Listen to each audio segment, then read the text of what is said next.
It's uncut, it's unfiltered. This is the show of shows. This is the biggest names in drag racing. No holds barred. Speaking his mind.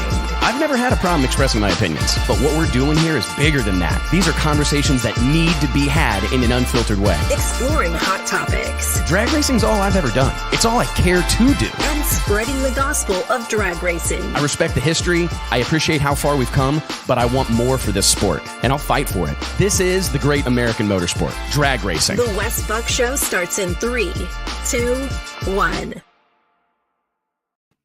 Hey gang, Wes Buck here, Drag Illustrated Magazine checking in. It is Wednesday, June 8th, 2022. Thank you so much for joining us around Drag Racing's water cooler to talk everything going on in this incredible sport that we all know and love. We truly appreciate your involvement. Huge shout out to all of our sponsors, Redline Synthetic Oil, Stroud Safety, Elite HP, FloRacing, of course, Sand Haulers of America, Holly Performance Products. Thank you guys all so much for supporting this project, being a part of this ongoing conversation right here on the Drag Illustrated YouTube channel and Facebook page. Again, thank you guys for being a part of this, and I would love to encourage you to click like, click subscribe, click share, help us spread the gospel of drag racing. We've got a great show for you, as always, here today. We will be joined in a few minutes, fairly early into the show, I believe. I don't know exactly the game plan. I'll have to check in with Mike and JT, but I believe we're going to be joined by FloRacing.com's own Courtney Enders and Caitlin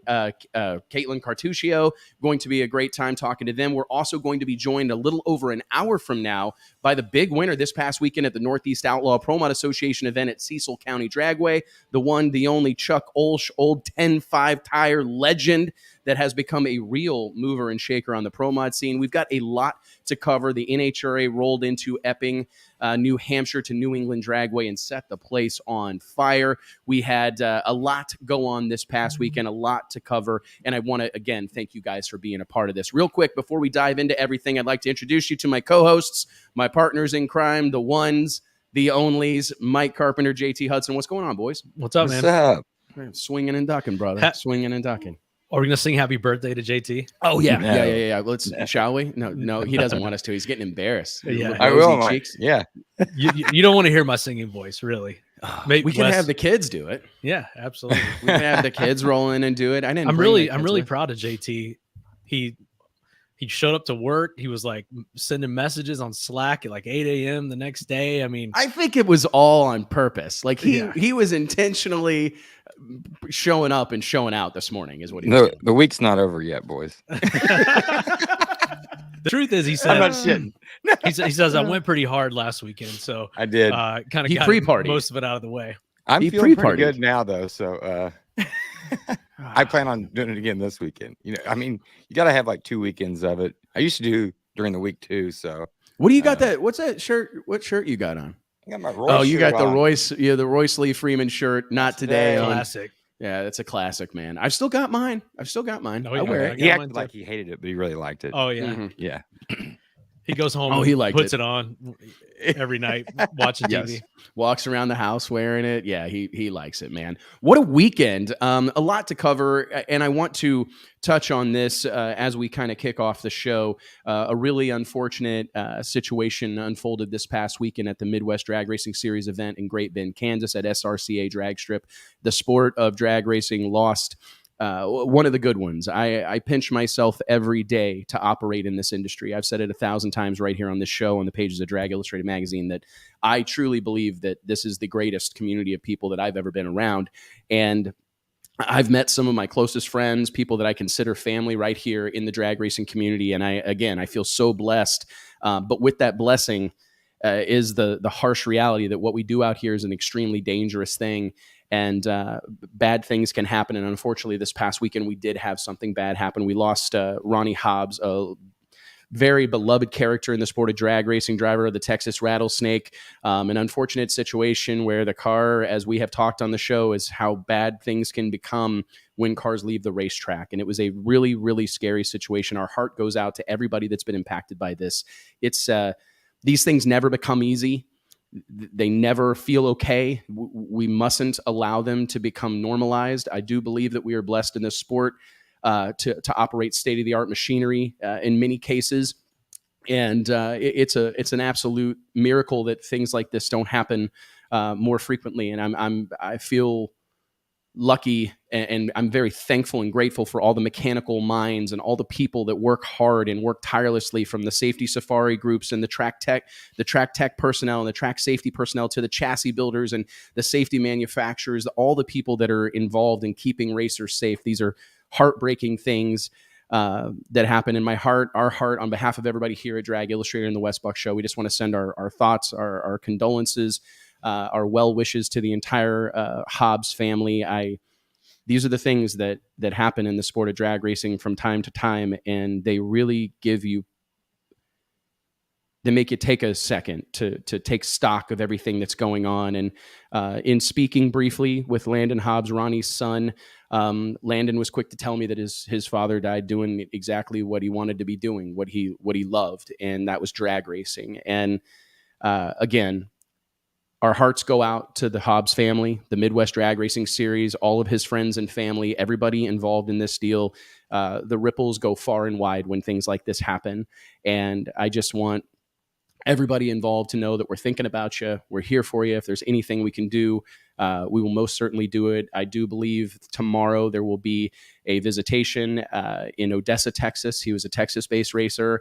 And I encourage anybody in the area, please show up, support these people, support this family that needs us to rally around them, right? And I know that we will. The Midwest Drag Racing Series, Keith Haney, the whole group, Ellen, everybody involved with the series, they put their heart and soul into this. They love this group of people. I've been lucky enough to go to a handful of Midwest Drag Racing Series events over the course of the last few years. We've watched this series blossom and become what it is today, a real player, a real difference maker in the sport of drag racing. And I know how close that family is. I know the way decisions are made in that group. I know the way they operate. It's a really tight-knit group of people, and it will take a while. It will not actually likely ever happen where everybody comes to terms with these things. But I just want them to know that we're thinking about them. And here, while we prepare to dive into the rest of the show, welcome some guests and spread the gospel of drag racing. Let's take a minute real quick here and remind ourselves of and just ask everybody to think about this man who lost his life this past weekend in the sport of drag racing. Guys, let's just take 10 seconds here.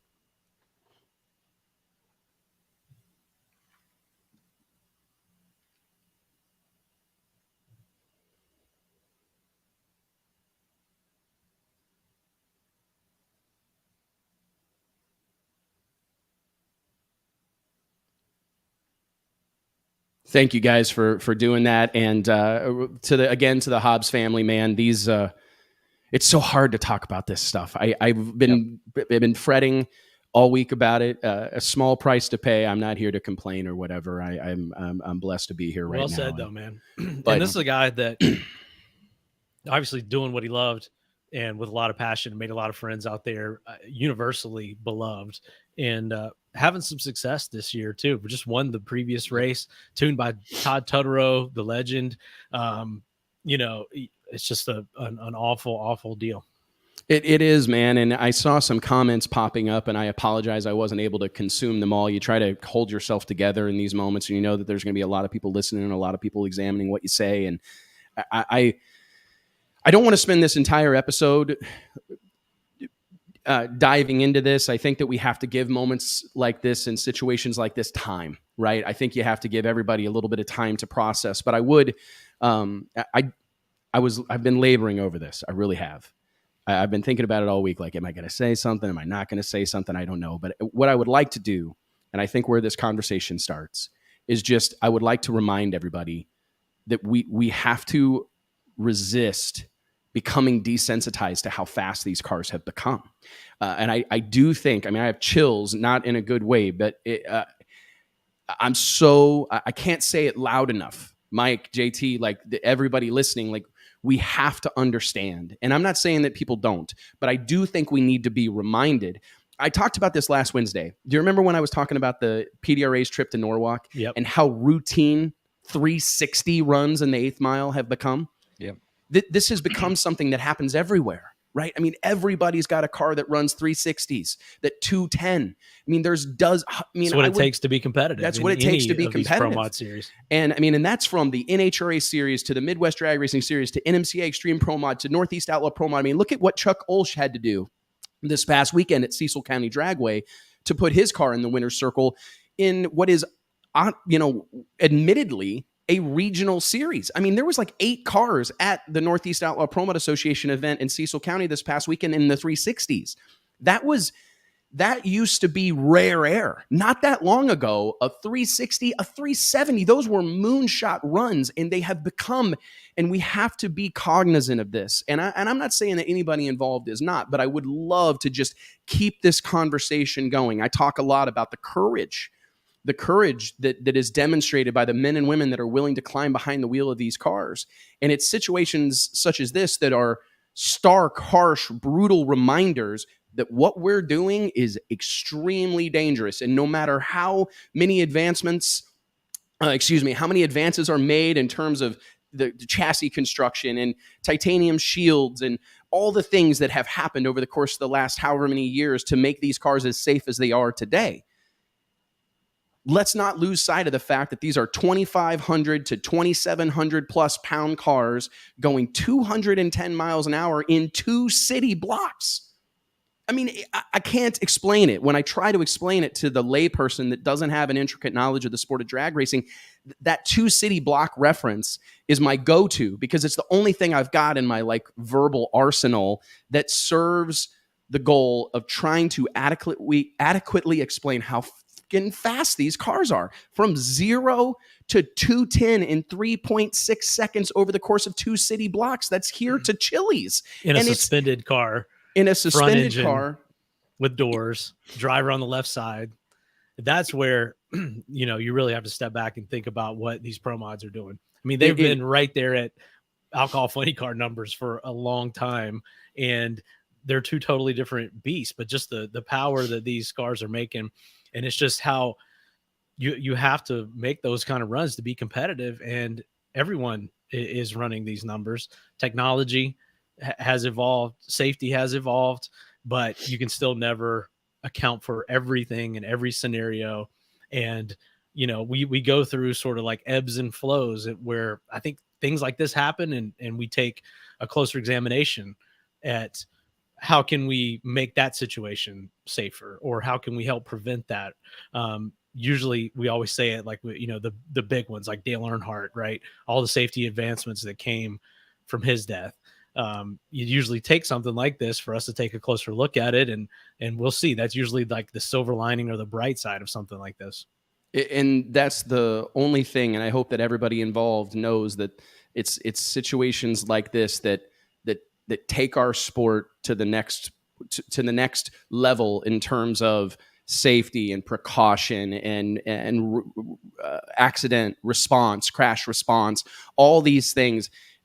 I think there's no way to really pull anything positive out of this other than knowing that it will serve as a ongoing reminder of what we do being so crazy dangerous. And it's one of those things that it's become, as the technology has improved, the parts have improved. We talk a lot about how great it is in terms of like saving racers money, that pistons are better, crankshafts are better, rods are better, power's easier to make, it's easier to manage, all these electronics, traction control, all these things that exist, these incredible shocks that we have at this point in time. All these things are fantastic, but it makes it increasingly attainable to be in one of these cars that are covering ground at 200 feet per second. And it's just a really, really scary thing. And I just hope raises the floor of what it takes to compete. And now everyone, like we said, has to have that. And I think that we've talked a lot about all those advancements have made it to where a lot of these accidents happen, a lot of things happen on track that, and people walk away from that wouldn't have happened 10 or 20 years ago. But drag racing is dangerous. And as a spectator, as a fan, as a crew member, as a family member, it's dangerous for all of these people as well.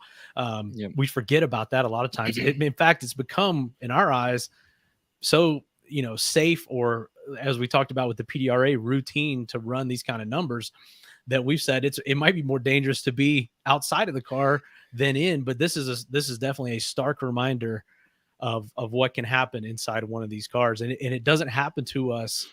We were thinking back about the last time we had a fatal accident like this in a pro mod style door car, and it's been many years. And I think that it used to happen more frequently. We're seeing it less and less. So I think we are seeing the fruits of that. But whenever it happens, it's still just awful, and there's nothing you can say to help the situation.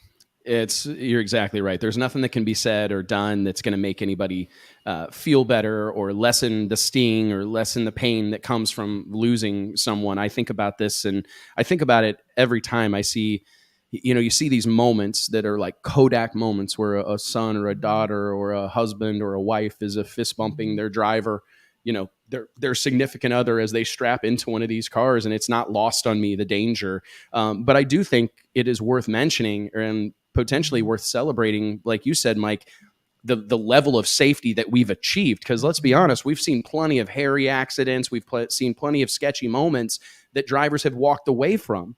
Especially in an age of these hyper fast cars, faster than we've ever seen them, are readily available in being raced on highways, They're being raced in industrial areas. They're raced on the back of a track headed back toward the tower. I mean, there's a lot of places these cars are being raced, and it's a miracle. It's an absolute miracle that we aren't contending with issues like this more frequently. And I guess all the credit goes to these chassis builders and these safety manufacturers that lay awake at night trying to make sure that a driver will survive these incidents. It's just a brutal, brutal deal. And again, our heart goes out to everybody involved, our friends and family within the Midwest Drag Racing Series, an incredible group of racers that it's weird. And it's really unique, I think, how quickly that group of people has gotten extremely close. And the way that things are managed over there, a lot of group discussions, a lot of committee type work where lots of people are involved and a lot of conversations. There's a lot of transparency. I remember when a decision was made to cancel a race due to the weather forecast a year or so ago in Tulsa. And I was taken aback by the fact that Keith Haney and the management team there at Midwest just got all the racers together, and they had a conversation about the options. Hey, we can stay. It's probably going to rain, or we can call it and move on to the next one and live the race. And it was just interesting to hear them have such a transparent conversation with their racer base.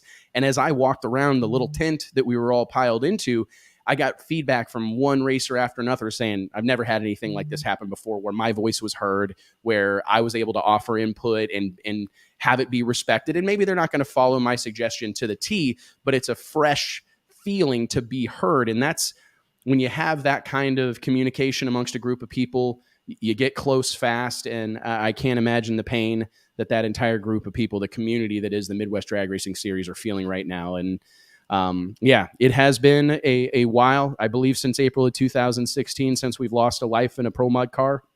The late, great Ronnie Davis, longtime friend of ours. It was a terrifying incident at Rockingham Dragway, and it is an incredible thing that we've gotten to this point without more situations such as this, especially with how fast these cars have become. But let's get into a little bit of drag racing talk. I hear people piling into the green room right now. We've got a good amount of stuff to cover.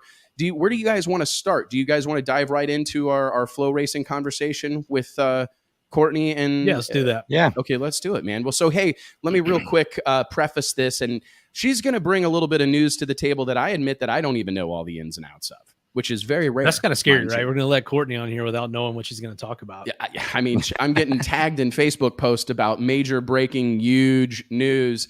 And I'm like, oh God, I hope I know enough about this to know what we're about to talk about. But it is no secret that we're big fans of the guys at FloRacing, and guys and gals, excuse me, shame on me, Wes. The whole team at FloRacing. We have been partnered with this group for well over a year now, a relationship that actually extends many years. And we do, I've said it in script reads, and it sounds like a sales pitch, but I honestly appreciate what FloRacing is doing for the racing community. I understand that there's a lot of differing opinions on how these things are deployed, whether or not it's fair that things are paid for behind a paywall. But I'm telling you this, the service that FloRacing provides and what they're doing for race promoters, the most important thing in the sport of drag racing is successful, healthy race promoters. If race promoters are making money and they're growing their business, they're going to put on more events. They're going to work with track owners to improve facilities. They're going to pay more. They're going to perhaps lower entry fees. And FloRacing contributes to that economy in a huge way. I mean, my hand is up right now because I'm one of the promoters that got a check from FloRacing because we put our race on their platform. And what they're doing for the sport, it cannot be overstated. So without any further ado, let's bring Courtney Enders onto the show and dive into this conversation around FloRacing. Courtney, JT, let's lose the lower third for a minute. Or okay, that's better. Never mind. We'll leave it.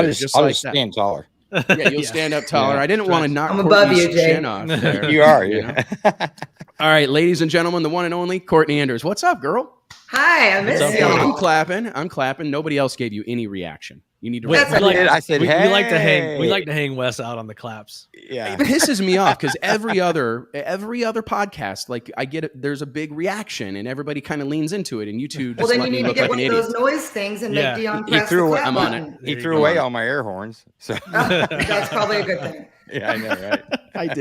I did, man. Well, holy cow, man. I mean, congratulations. I know enough to be dangerous, Courtney, that you have joined the fold at FloRacing.com. Can you tell us a little bit about what's going on and what you've got planned for the future? Yes. Well, first off, Wes, you said that you were tagged in this post, but I learned that from you. You create news by making news, right? So we wanted to create a little bit of hype. Everybody knows that, you know, what you can get with the live streaming stuff at FloRacing and Flow Sports. It's a huge company. Little background of why me. I've been doing content stuff in drag racing for my whole life, since before content was content and before brands were brands and social media was social media. And through that, during COVID, I kind of went to FloRacing. I got hooked up with Jamie Howe. Actually got me a on-camera deal doing some pit reporting, which I'll be the first to admit I had no idea what I was doing. But through that, I made a lot of good connections at Flow, learned a lot about what they do, not even on, you know, obviously not on the NHRA side, but broadened my horizon in the racing community. And this kind of fell into my lap. They are creating, actually, I can say we now, because I am officially on board as of Monday, are creating a content division of Flow Racing. So as you guys know, Flow covers a ton of sports. But racing is what we will be concentrating on. So Flow Racing not only now will be the place where you go for the live streaming events of Funny Car Chaos, US Street Nationals, PDRA, they're involved in a ton of stuff. But now we're going to be a place where you can go for podcasts, shows, documentaries, newsworthy stuff, write-ups, photo albums, recaps, top 5 of the weekend stuff. We have a ton of ideas on the board of how we're going to create a place for racing fans to not only watch racing, but come to it for the news. And with them hiring me and Kelsey Cartuccio, actually, so we've got 2 racing girls running this little drag department here, and working with the live department, working with higher ups within the company to really invest in the racing part of their program. So people who I'm now working for, who openly tell me, you know, I don't know who John Force is, I don't know who Antron Brown is, but we are committed to making the community of drag racing bigger within Flow Racing. How important do you think that is? Like, that's something that I see a lot with like Netflix and Hulu and Amazon Prime, where there's a huge effort being made, a massive investment being made to create original programming, like intellectual property, right? Like real stuff that they own, because that's something that I feel would be really a welcome addition to the Flow Racing product offering. Is like, hey, not only do we have your fix for live race coverage, but Monday through Thursday evening or Monday through Friday morning, when there's not cars doing burnouts and wheelies and everything else on the drag strip, we've got this shoulder programming, if you will, that supports it. I think it's going to add a lot of value to a Flow Racing subscription, no? I think it has to. And part of the hard conversations we had during my interview process, again, I didn't, as you all know, I have 14 jobs. I wasn't really looking for a job, but we were having kind of hard conversations, because I feel something that Kelsey and I bring to the table is we are not only in the industry as professionals, but we're consumers. Like, I pay for a Flow Racing account and I watch PDRA in the trailer when we're at the NHRA races. And right. There's a lot of things that we can bring to the table, but something that they said to me in my interview process really kind of pushed me to it was they know that they're lacking in authentically like connecting with not only the racer and not only the fan, but everyone within it. You know, you guys know most crew guys have Flow Racing accounts. I don't think that, and I don't know how politically correct this is, but they know what they got with me. I don't think that a lot of just casual fans are having Flow Racing accounts. You know, they may tune on to the NHRA show when they're at the bar or whatnot on Sunday. But as we know, and I've come on the show and bitched and moaned with you guys about this in every aspect of what I do, we're missing the boat. Drag racing as a whole is missing the boat on connecting with not only the personalities of the drivers, but the teams, the team owners, the sponsors, the wives, the dogs of the pits. My gosh, we had an idea of like maybe even doing like pit pals, something like that. But shit can that one. I don't like that one. I said, guys and your dogs and cat. Oh, yeah. I had a hamster die That's today. I'm 100% out on, we lost a hamster in the Buck household, and I'm real turned off on pets right now. You just got to get one. You just got to replace them for your kids. With Yeah, one it's like a that gold looks You got to get smoother with that. Dude, swap. listen, I got on PetSmart. They don't have their inventory. They need some help with it. They need like Supply a chain JEGS issue. level inventory control system. So I could have found out if they had a white hamster with black eyes.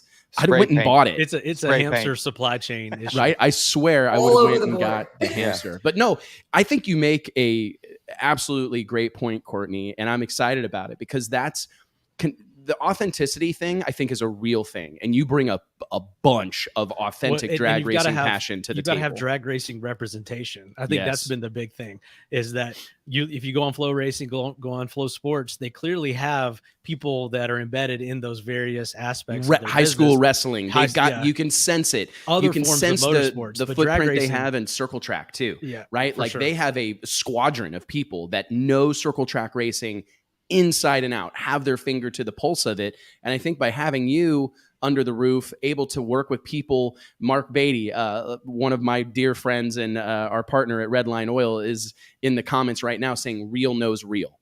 And it's so true. Like I've been saying this for a long time. And every time I've hired somebody, I have this conversation because drag racers can sniff out a brother or sister in arms like this. We know, like, if you can't speak the tribal language, if you don't, like, if you're that guy that says my car runs 5.6, what? It didn't run. What did it run 560 flat? Like 5600? You know the type, or the people that throw around NOS like NOS it's going was out gonna of be my style. go-to. It's like it's not a I'm gonna word, take that bruh. sticker We're off kind my of a little truck. cold. Yeah, But you know what I you mean? did. You hit it on the head. What really impresses me also, and what I really want to emphasize is they have recognized this. Like even on the technical side, we've all been a part of where it's finals and they're staging and the feed goes away. So before I even came on, before the content division was even thought of in my brain, and I was involved in it, I was on the pit reporting side and seeing what happens when that feed goes down and all of the dominoes that fall. They are investing in new equipment. Like literally, I was told by somebody above me, like whatever we need to do to make this program work and better for not only the consumer, but the racers, they're willing to do right now. And they pick a couple of sports each time, and drag racing is up and they are going all in. I mean, and one of the things that I've heard a lot about, and that is incredible news, man. I mean, anytime I hear someone investing or willing to spend money in the sport of drag racing, I get my chest stuck out and I get excited, because it was like when we went to the performance racing industry last week at their grand opening of their new membership headquarters in Indianapolis. I was so proud of our community, that racing justifies a big ass building in Indy like this, right? Racing built this. This was built on the back of racing. And to see and hear someone like you and the team at FloRacing be so passionate about, they see that there's opportunity in drag racing. We should all be excited about that. And one of the things, I'm seeing a couple of comments here about like circle of death and whatever. There's so many things that go into live streaming. I would challenge folks, to be honest, to temper their expectations. Do you know what I mean? Like I think about Kind of goes back to our previous conversation. It really where it's does, become man. Expected. Cars running 360s and perfect 4K quality HD, live streaming from a place that literally has like no cell towers. can't get But you can't make a Facebook post, let alone stream an event. You can't text call. somebody. Yeah. You can't call your kids from Norwalk. Like, you know what I mean? Let alone throw out a high definition broadcast that crushes across the board. And I would remind people that your $149.99 is supporting the cause, right? It is going to, that support is how it gets better. And you got to give people time. It's tough. Everybody likes to, especially if we want to like transition into a conversation about sanctioning bodies. The NHRA has been doing this for 70 years, guys. That's why they're so good at it. And people try to compare Midwest or PDRA or whatever other series to NHRA. And it's like, man, they got a 55, 60 year head start on us.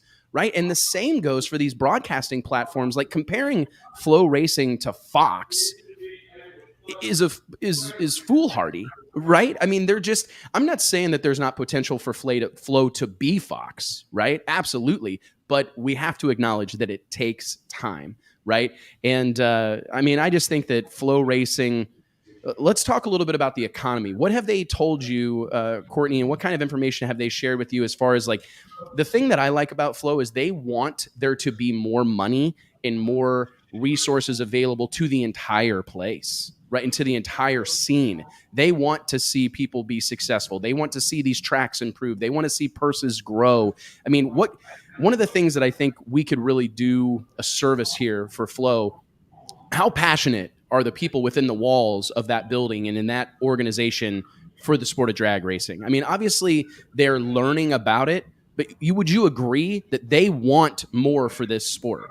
They absolutely do. And when I said earlier that the guy above me said, I don't know who John Force is or Erica Enders, it wasn't a derogatory thing. Mm-hmm. That impressed me because he's committed to making this go down in a great way when he doesn't even know the sport, doesn't follow the sport. But then that just goes back to circling back to it will connect these people. And something else I wanted to touch on that they're committed to is provide, you want to compare it to Fox on a technical level, that's fine, do all this stuff. But what Flo gives you, and again, I'm speaking as a consumer here, I'm 48 hours into this gig, which I can't believe they let me speak for them. But what Flo gives you is something that TV doesn't. And Wes, you and I and Mike and JT, I mean, when we birthed that Kingsridge deal, we really wanted to give something that TV wasn't giving you. Show the personalities, show, the starting line, the crew guys. And again, I know I keep repeating myself, but there are so many stories within drag racing that I feel like right now you have to know cars and like cars to be a fan of drag racing.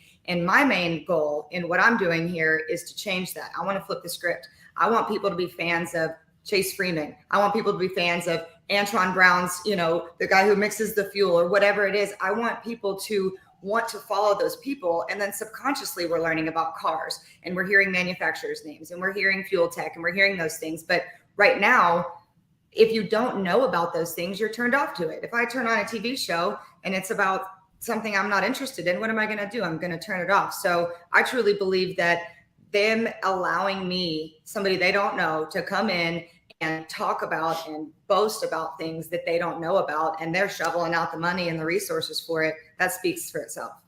I agree 100%. And I'm genuinely excited for you, Courtney. I think you're going to be a difference maker there at FloRacing. And it's that content that you're talking about, like telling these stories.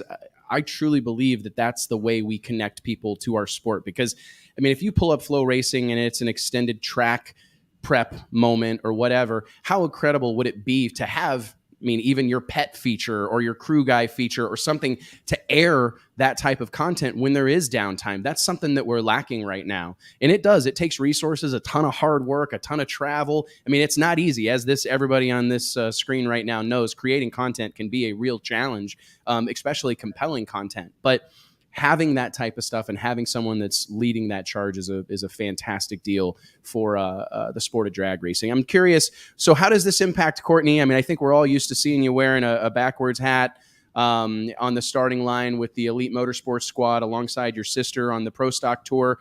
We saw you this past weekend. Congratulations to you and the entire Elite Motorsports camp. Awesome. Making it. Oh my gosh. We're going to touch on that here in just a minute, and maybe we can keep you on here for some of this. We need to have her on for as we transition to NHRA. Yeah. Okay. As we transition to NHRA, how will this impact? Like, do you intend to have the same level of visibility on the NHRA tour as you do currently?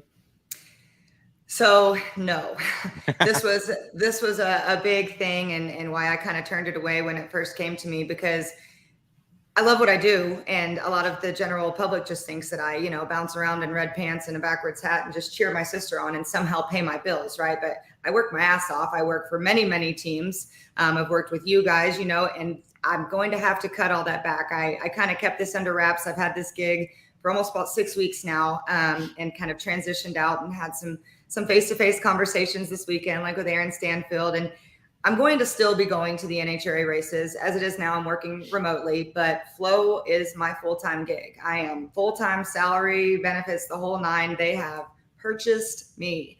And that's something that needed to be done, because when we're building this, it's going to take every single day. We're going to be Kelsey and I'm so pumped to be working with Kelsey. First off, a chick, never wanted to play the chick fiddle, but a chick, but whose dad is into racing. She bleeds this crap like I do. Incredible family. And Oh my gosh, amazing. And so her Yeah. level of passion for this is the same as mine. And she's on the digital marketing side. So we're going to be working hand in hand. But to answer your question, I'm still going to be out there, but I'm going to be a Friday to Sunday kind of gal. And I'm still going to cover the elite stuff at the track. But when it comes to, shooting motorhomes here, and I'm at elite right now, kind of closing out and talking with Sally, but I'm definitely going to be phasing out, if you will.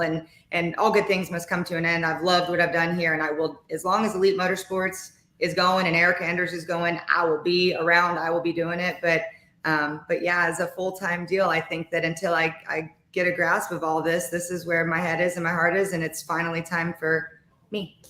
Well, I was just getting ready to say that because I do think like the elephant in the room is that I know that you have said many, many times and I'm not saying this in any sort of derogatory way, but like you have told me at times, and I'm not trying to like air out private stuff, but yeah, I'm a real private person. But you have had this notion of like riding coattails and like being this support person. I think it's cool that you're having your moment in the sun where you're going to have an opportunity to be out here making a difference on your own account, right? You know what I mean? Like doing your thing. I mean, obviously you see you guys, you and Erica interact, and it's a special relationship that has been a difference, has been significant in the sport. But I'm sure it's exciting to be staring down the barrel of your name on a business card, or you being the one that's on a conference call and your opinion being heard and your voice being I'm in her office right now in the captain's chair. Yeah, man. No, but we've seen that chair before. That chair, yeah. Yeah, I know. I told her today, I go, man, my first gig is like Courtney Enders without Erica. Here I am in Oklahoma in Erica Enders' office. But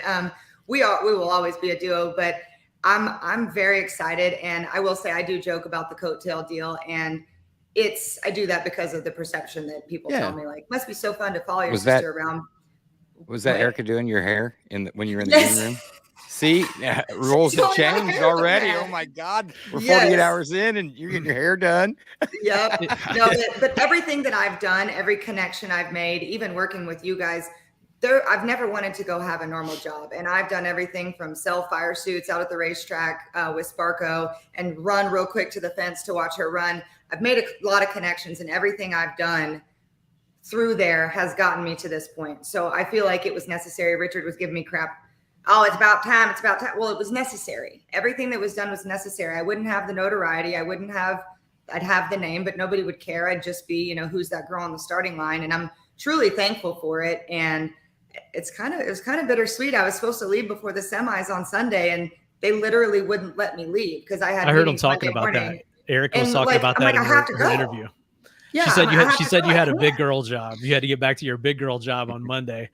So I flew home on the private plane and then had to drive one of our trucks back to Fort Worth, which is why I'm here now, switching cars around. So what a day. But hey, it's a really cool thing. I mean, it absolutely is. And I get it. There's always going to be room for improvement, but I appreciate what FloRacing is doing for our industry. I mean, the more subscribers they get, the more people that take a chance on them, the more they can do in our space, right? The more people like you they can hire, the more effort. The more accessible it is. People bitch about the money and stuff, but the more that it goes, and they're listening. I can tell you, I'm reading some of the comments about wish it was monthly, this and that. Yeah. First off, that ain't my department. I've already got that ain't my department, but they are listening, and they want to connect and know what the drag racing community needs, and they don't know that, and that's why Kelsey and I are process, man. I mean, it's also the lump sum deal, the yearly deal that goes into that investment thing we talked about, investing in new equipment, investing in new personnel, content. When you make that yearly commitment, that's why most companies, if you buy any software, they always give you the yearly price, because a lot of these startups, they need that investment. They need you to commit for a year and let them build that product. Well, and let's be honest, like if it was a monthly thing, you would go pay your month when Lights Out came around, or you would go pay your month when whatever race we put on come around, because what we do moves the needle, people. But I'm just joking. It does. That's why they wanted to do this on this show. But you know what I'm saying? Like, there's not enough of those events right now, and people need to wrap their head around this. One of the issues that exist in our industry is that it's just like, man, we need more big events, right? But the only way we get big events, the only way you get a Super Bowl is because people make a shit ton of money on the Super Bowl, right? And what goes on in our sport, and there is a mind shift change that's going to have to happen somewhere along the way, is that this can't all be a church. It can't all be philanthropic. It can't all be rich people throwing money away or seeking a tax deduction. We have to create a profit motive. And like, in order for, I mean, to be honest with you, the only thing that's going to excite me about putting on a race ever again, and I hate to be this way, because don't get me wrong, it doesn't mean I don't love Pro Mod. It doesn't mean I don't love Pro Stock. You got to be able to make money doing it. Yeah. It's right? hard work. It's hard work. It's a tremendous amount of work. It's a tremendous amount of stress. And the realities of it are quite significant. I mean, we saw an example of how serious this business is this past weekend in Great Bend, Kansas. I mean, it's a matter of life and death. I mean, in many cases, it's a matter of life and death. So to stick your neck out and be the one that maybe has their name on the sign out front at a race where someone loses their life or something happens or pieces of $100,000 pieces of machinery get destroyed, man, there better be something in it for the person that's sticking their neck out, that's rolling the dice. And the only way that happens is tens of thousands or hundreds of thousands of people support a service like FloRacing so that they can distribute that money. Like, and I'm telling you guys, they're doing that. Like, call around and talk to everybody that is having their race broadcast on FloRacing is likely getting paid for it. Mm-hmm. That is unheard of. That's crazy. And I'm telling you that no matter what anybody wants to say about any of the other services that have existed in the past, and God bless each and every one of them. NHRA can't even say that. No, NHRA can't say that. I've had to write checks to have my race broadcasted. I can't tell you what a polar, Mike, how crazy was it when we went from paying money, tens of thousands of dollars, to have the World Series of Pro Mod broadcast on a platform, right?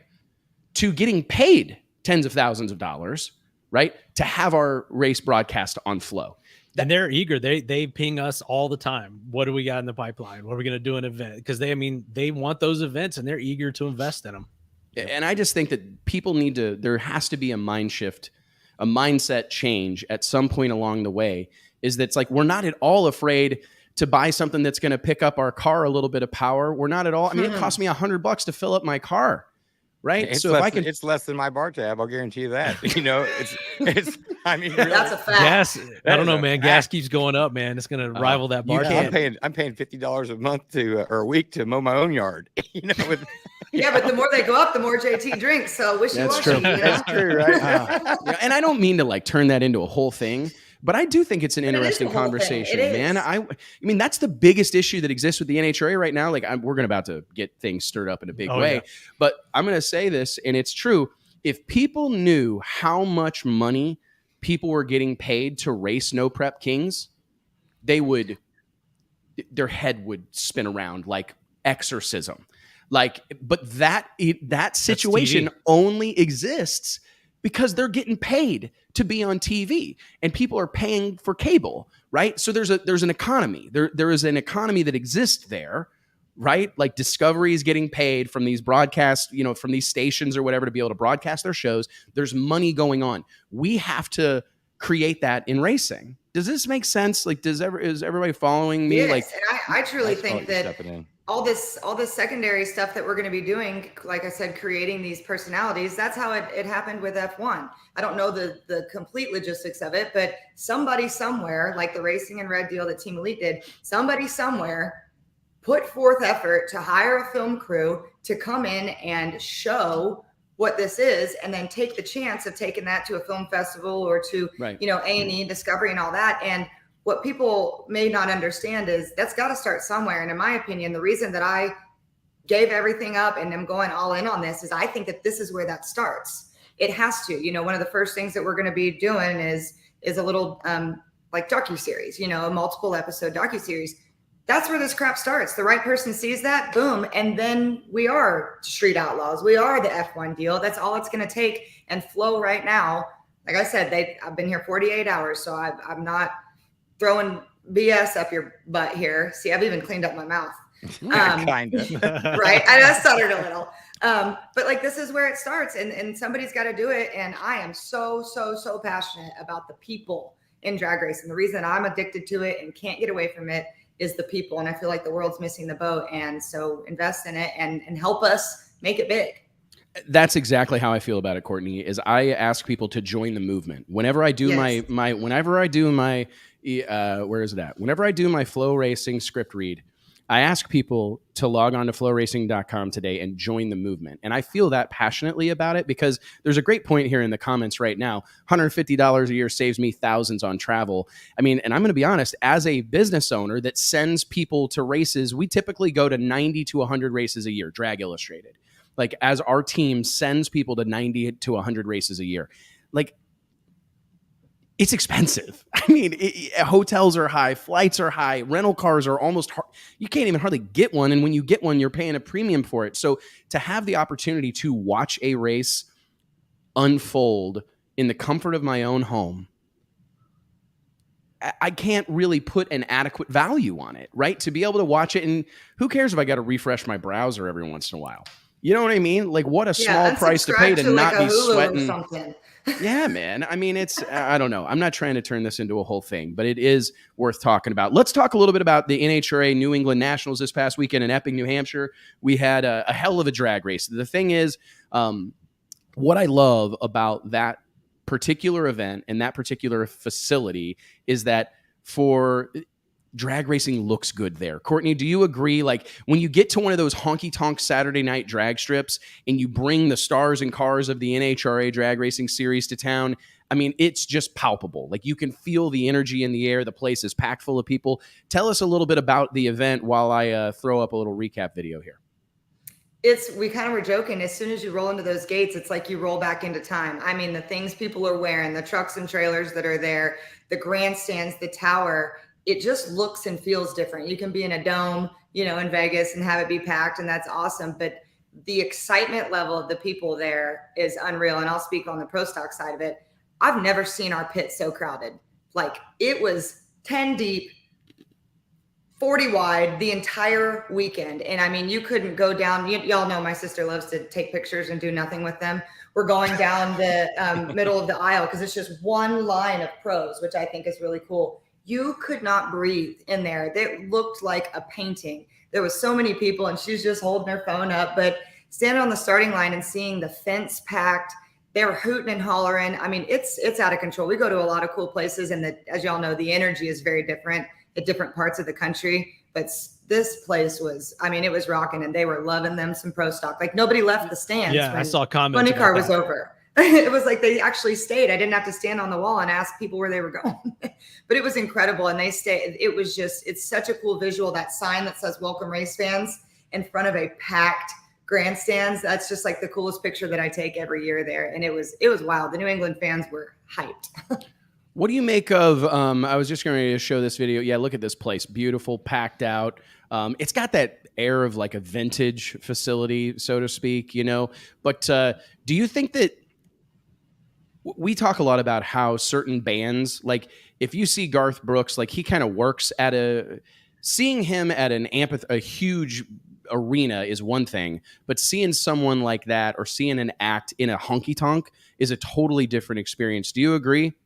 I do. We even had fans tell us, the fence right there next to the right lane, it's right there. Usually we've got double return roads. I mean, they're like, we walked up when fuel was running and I said, holy crap, they're close. Like, they could whisper and I could talk to the fans. And a really, really cool moment was we were coming up for the finals and we were late as usual. All of Pro Stock was late because we had about 14 minutes to turn it around.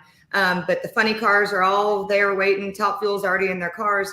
And we kind of pull the golf carts up around. And my sister, she's done this 100 years, won 100 times, and not many things get her in that moment right there. And she stopped before she put on her fire suit. All the cameras were on her. She goes, this is so cool. Look at all the people. Like, you could just see their eyeballs staring back at you because they're so close. And that was a good analogy. I think this is the honky tonk of drag racing.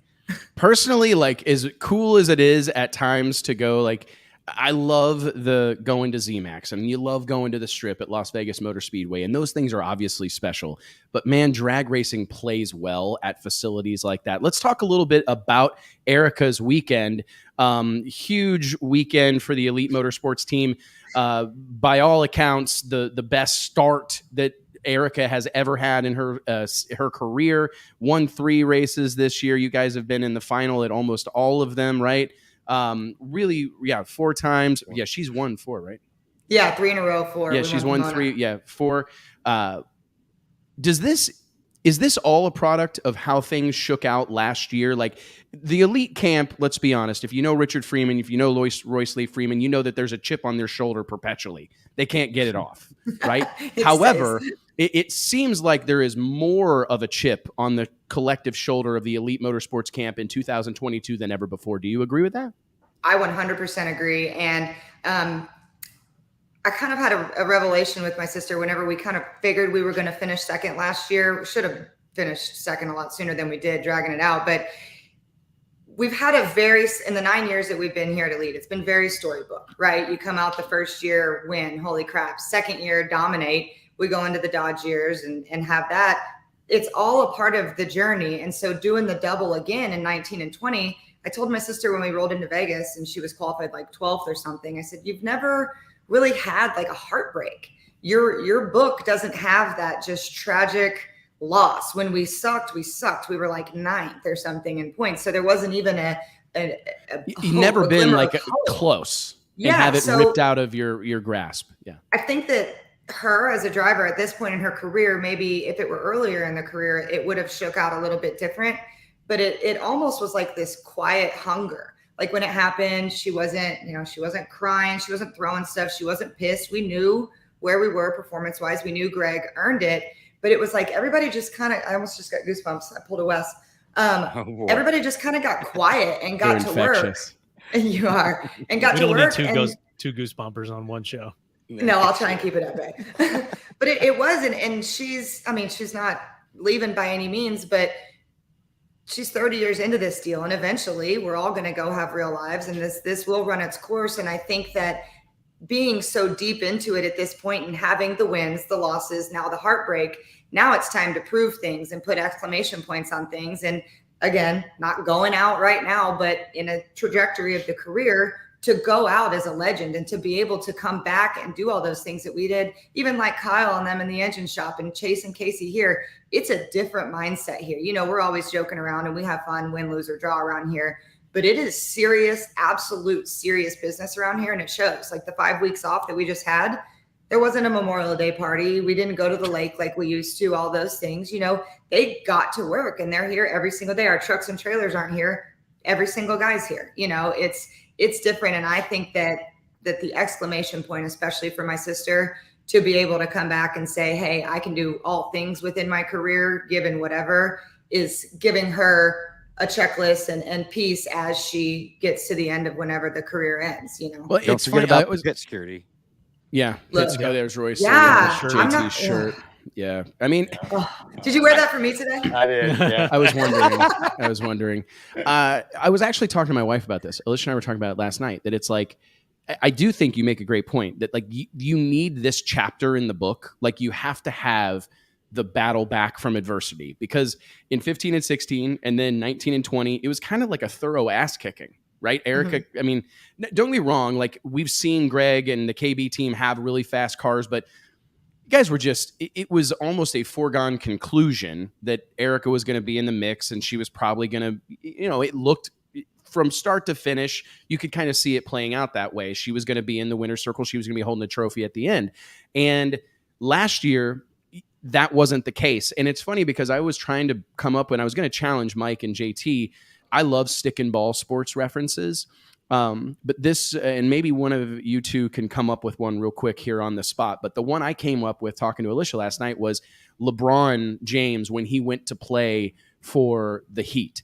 Like when LeBron left Cleveland, it's LeBron, right? Shut up. Next. I know. Listen, I don't like his political stance. Numbers just started dropping. Oh, whatever. Audience numbers. Oh my God. Who's got to go when you win internet? Whatever. You're cutting out, but Wes. whenever LeBron played for the Heat, he had this chip on his shoulder. Like he was embracing, and I'm not saying Erica's embracing a villain role, but you can kind of sense, and I'm going to ask this, like she's got a little bit of edge to her. Like any interview she's in, there's a saltiness to it.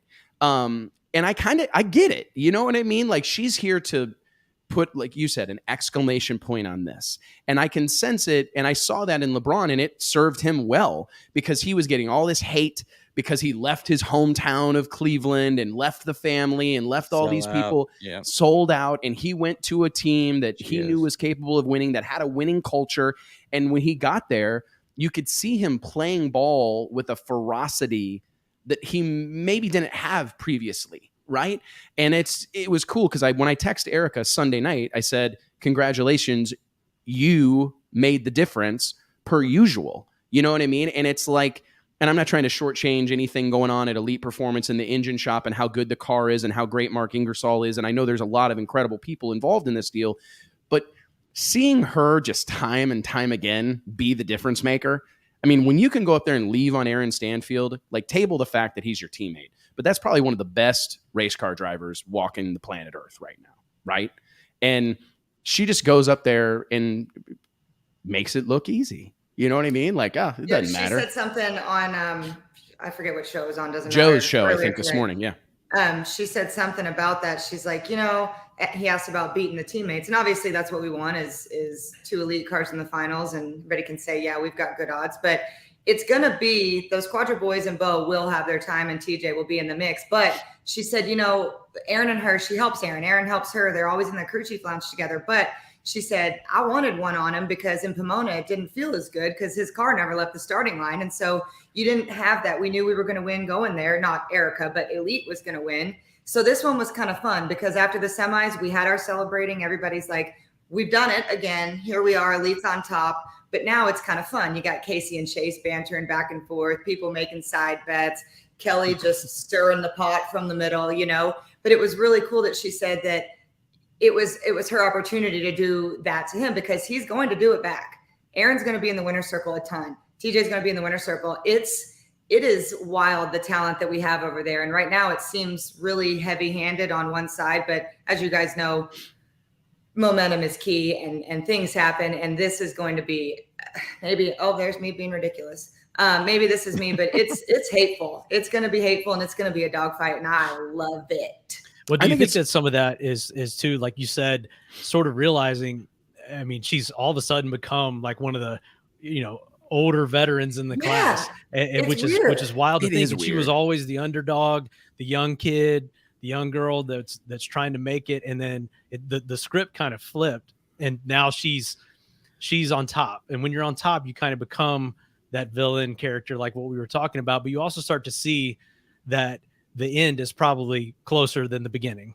And I think, are we seeing, like when she says, let me show this real quick, Jay, because Mike, you're getting ahead of yourself, but you're right. Because this is a great clip. Let's take a second here and hear from Erica in the winner's circle, or excuse me, in the media center in Epping this past weekend. It's awesome to listen to for sure. We were talking about it at the top end. In 2015, we had a tremendous season, winning 9 of 11 finals and just claiming the championship in Vegas before the year was even over. And then this year we're off to an even better start than we were in 2015. So I know as well as anybody that there are way more valleys than there are peaks, but we're going to enjoy the ride while it lasts and just try to capitalize on every single moment. I mean, they all matter, and I try to gather it all in as much as I can because you just never know when it's going to be your last, and I never know when I'm going to be done. It just is, it's a dream come true for me to be here as a little kid, as a junior drag racer, just with big dreams to be on the stage with these professional drag racers one day, and we're getting to do it. So it's pretty awesome.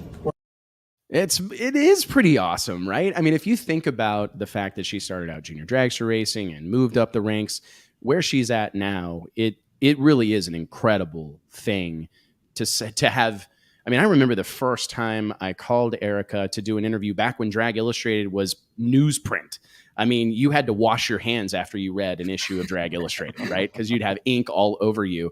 But it's like, to think about how far this deal has come, it is really odd to see her entering that. I mean, I don't want to like press fast forward, but entering that stage of her career where she's not the new kid on the block. She's not the fresh face, right? She's been here. And I think it's kind of cool to see her so adamant about maintaining, like, not just drifting off into the background. Like, she is staking her claim right now And I mean, honestly, I thank God for it, because pro stock, man, it needs those rivalries. It needs Erica versus Greg. It needs all of that, right? Her, to me, her confidence, like I know her like the back of my hand, and I don't think, and I think everyone on this show can agree with me, I don't think Erica Enders knows what Erica Enders has done. Like when she looks in the mirror and she puts her pants on one leg at a time, she doesn't see all this crap. Like that's just her job, and she goes to work and does it. And I think that in the last couple of years or so, especially like watching things like Tony Schumacher get the rug pulled out from under him, like the winningest driver ever loses his job. Like nobody is safe in this business. And I think that newsworthy things like that kind of started to make her realize, I've got to start soaking this in. But then what really did it for me, or watching her anyway, was watching Dallas Glenn, Mason, Camry, all these young people come in, and the chip on her shoulder. A lot of people think, oh, she doesn't like Camry because she's a girl. She's mean to Dallas because he's 00 Dallas now and whatnot. It's not. Is that what we call him? That's somebody write that 00 Dallas. Okay, hold on, I'm writing it. 00 yeah, Dallas. Maybe it was Joe Costello or something, but don't forget EE00 was first. But anyway, I think that I'll always be an EE cheerleader no matter who's paying me.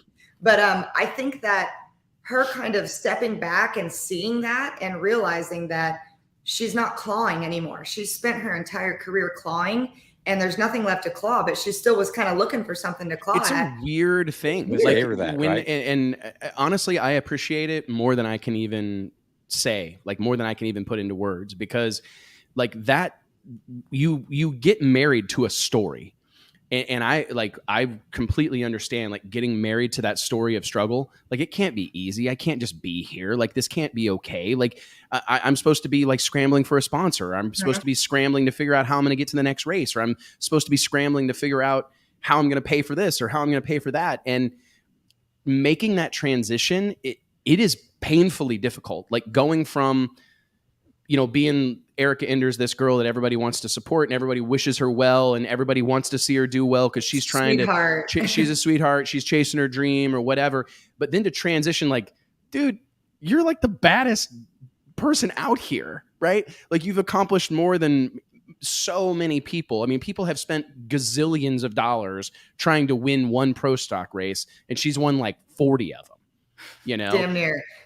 Right. I mean, and it's to think about that. I mean, it really is. And I can't imagine like how she wrestles with that, I don't think she's comprehended it. I watch her struggle with it, and not struggle with it, but trying to comprehend it. And I think that that's why she's been saying what she's been saying in her interviews and being a little more edgy, is because she's confident and a little pissed off, because rightfully so, regardless of how people take it, when we started this and when she started it, you couldn't just be a young buck and come into pro stock, male or female.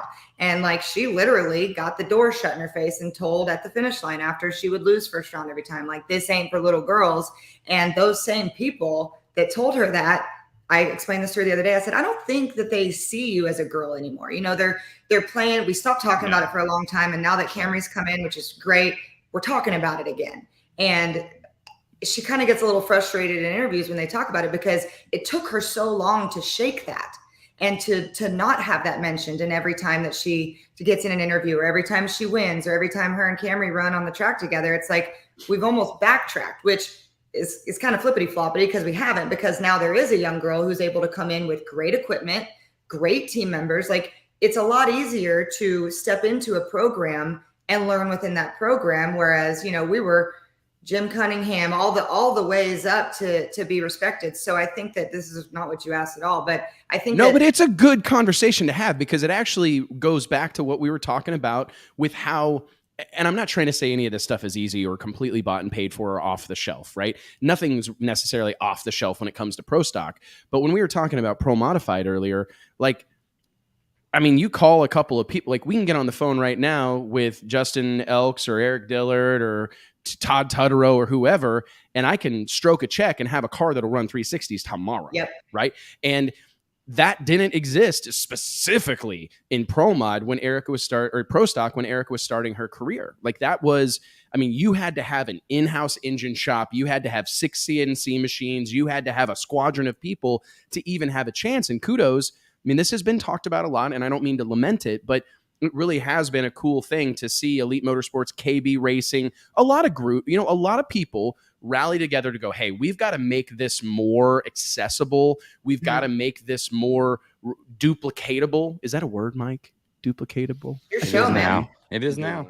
Yeah. But do you know what I'm saying? Like to create a pathway for someone to be able to buy some motors or buy a car and go out and have success in a relatively quick fashion, right? Like, yeah, the Titan Motorsports deal, they bought a couple of engines from us that we had bought from the Grays, so it's like, it's all connected here. And that, like you said, that didn't exist when the Kignazzi program came together, and Victor was out there this weekend running and stopped by, and that's pretty cool to watch too.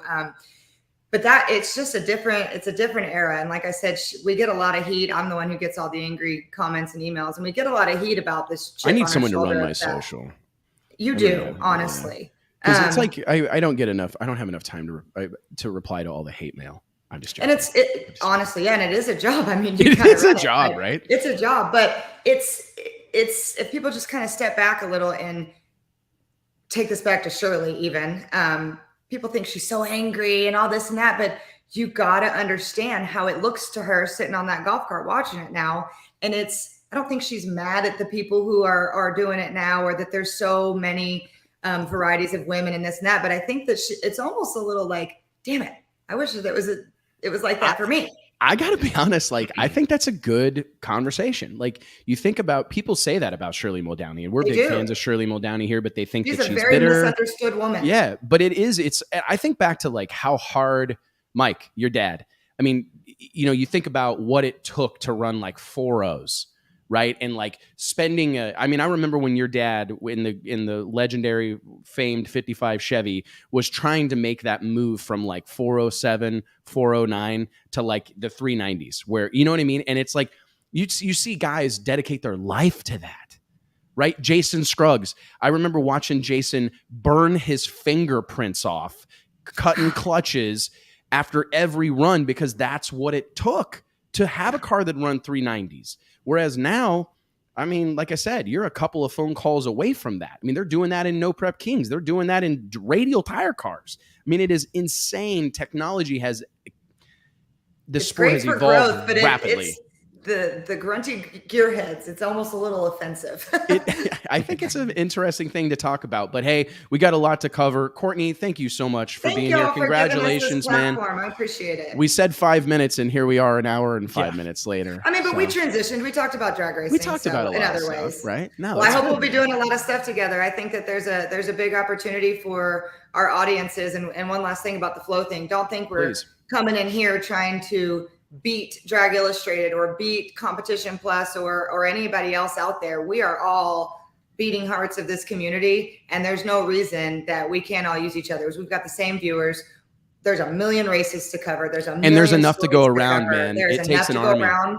And even like having stuff like this where we can come on together, I love it. I think that this is going to be great, and I appreciate you giving me the opportunity to boast my new position and my new company here. No problem. We appreciate everything FloRacing is doing for the. You'll never get rid of me, Wes Buck. Never would get rid of me. Clearly. No.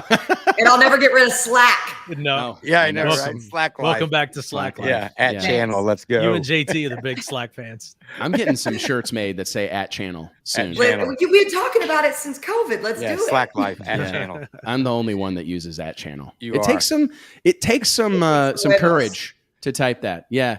Yeah, because I don't want to type anything and not get a response. I get you probably really typed mad it like at enter C enter.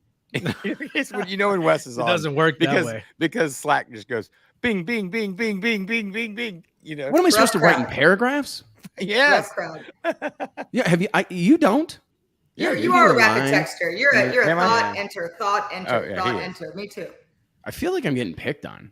If you get 8 messages in rapid succession, you don't even have to look at your phone. You know who that is. Yeah. Does it really happen? Is this a conversation? Maybe we can do a Wes Buck roast for his birthday. We got good stuff. I love you. I'm just kidding. I'm just kidding. I love you. That would be fun. Thanks for having me on. I appreciate it, guys. Thanks, Courtney. My goodness. Thanks, Courtney. We'll see you later. Oh my goodness. I didn't know that was going to turn into a West Bush Bathrathon deal. We're just testing the waters on that. Yeah, no. Okay. No, I'm sensitive, bro. I know you like are. I wear my heart on my shirt sleeve. My dad used to tell me that I got to quit that stuff, and then he would smack me or push me to the ground. Punch You you in know? the arm. Like, quit wearing that there. Like if I ever walked through Buck Brothers and It didn't had my work. He didn't hands in quit, my Eddie. pockets, he would hasn't push me to the stopped. ground. He hasn't stopped, Eddie. He's still doing it. No. Hey, man, my dad and my uncle WR won this past weekend. The 470 index race up at Eddyville Raceway Park with the Buck Brothers Racing 68 Camaro in the winner's circle with this big gaudy hood scoop. Did you see that thing? I did. I've created like and a now it's not ripples in coming our off, family. man. It's like the now it's they're like all the pissed good about it. It's the good luck charm or the performance.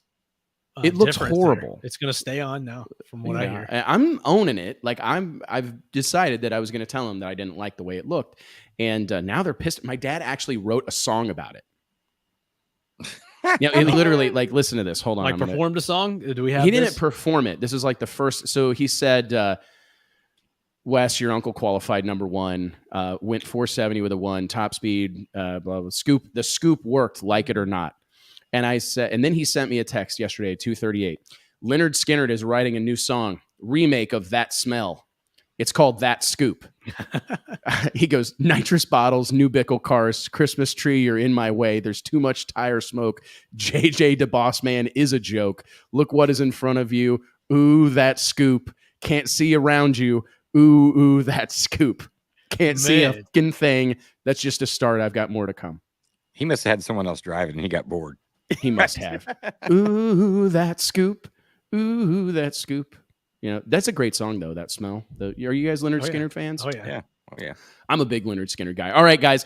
We are lucky enough to be joined right now in the green room by someone who's really door slammer, small tire racing royalty.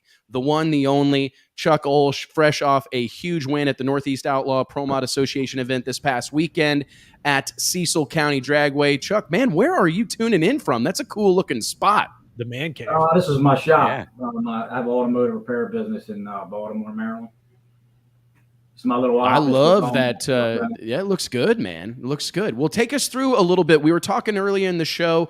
Huge congratulations to you on the win. We're a big fan of John Mazzarana, the Northeast Outlaw Pro Mod Association, the longest continually running pro mod group in the history of the known universe. It's a really incredible thing what old buddy John's got going on there. Take us through the weekend, man. I mean, put that hot rod of yours in the winner's circle. We've talked a lot here on the Wes Buck Show about how insane the competition has become. I mean, it's not just PDRA. It's not just Midwest Drag Racing Series. It's not just the NMCA. You go to a regional event like this at Cecil County Dragway, and you've got to run 360s to be on the radar. I mean, what's your take on the state of affairs in these regional series right now, Chuck? Yeah, I mean, you're right. All the series, Midwest Pro Mod Series, all the series are. You got to be on your game and running mid to low 60s to even have a chance.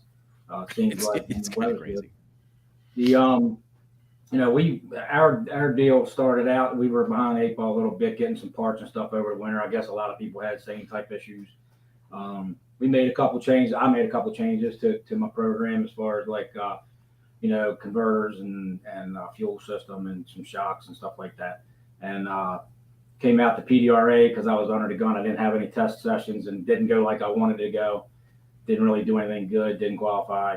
Come back, made a couple more changes. Went to the first Northeast Outlaw Pro Mod deal.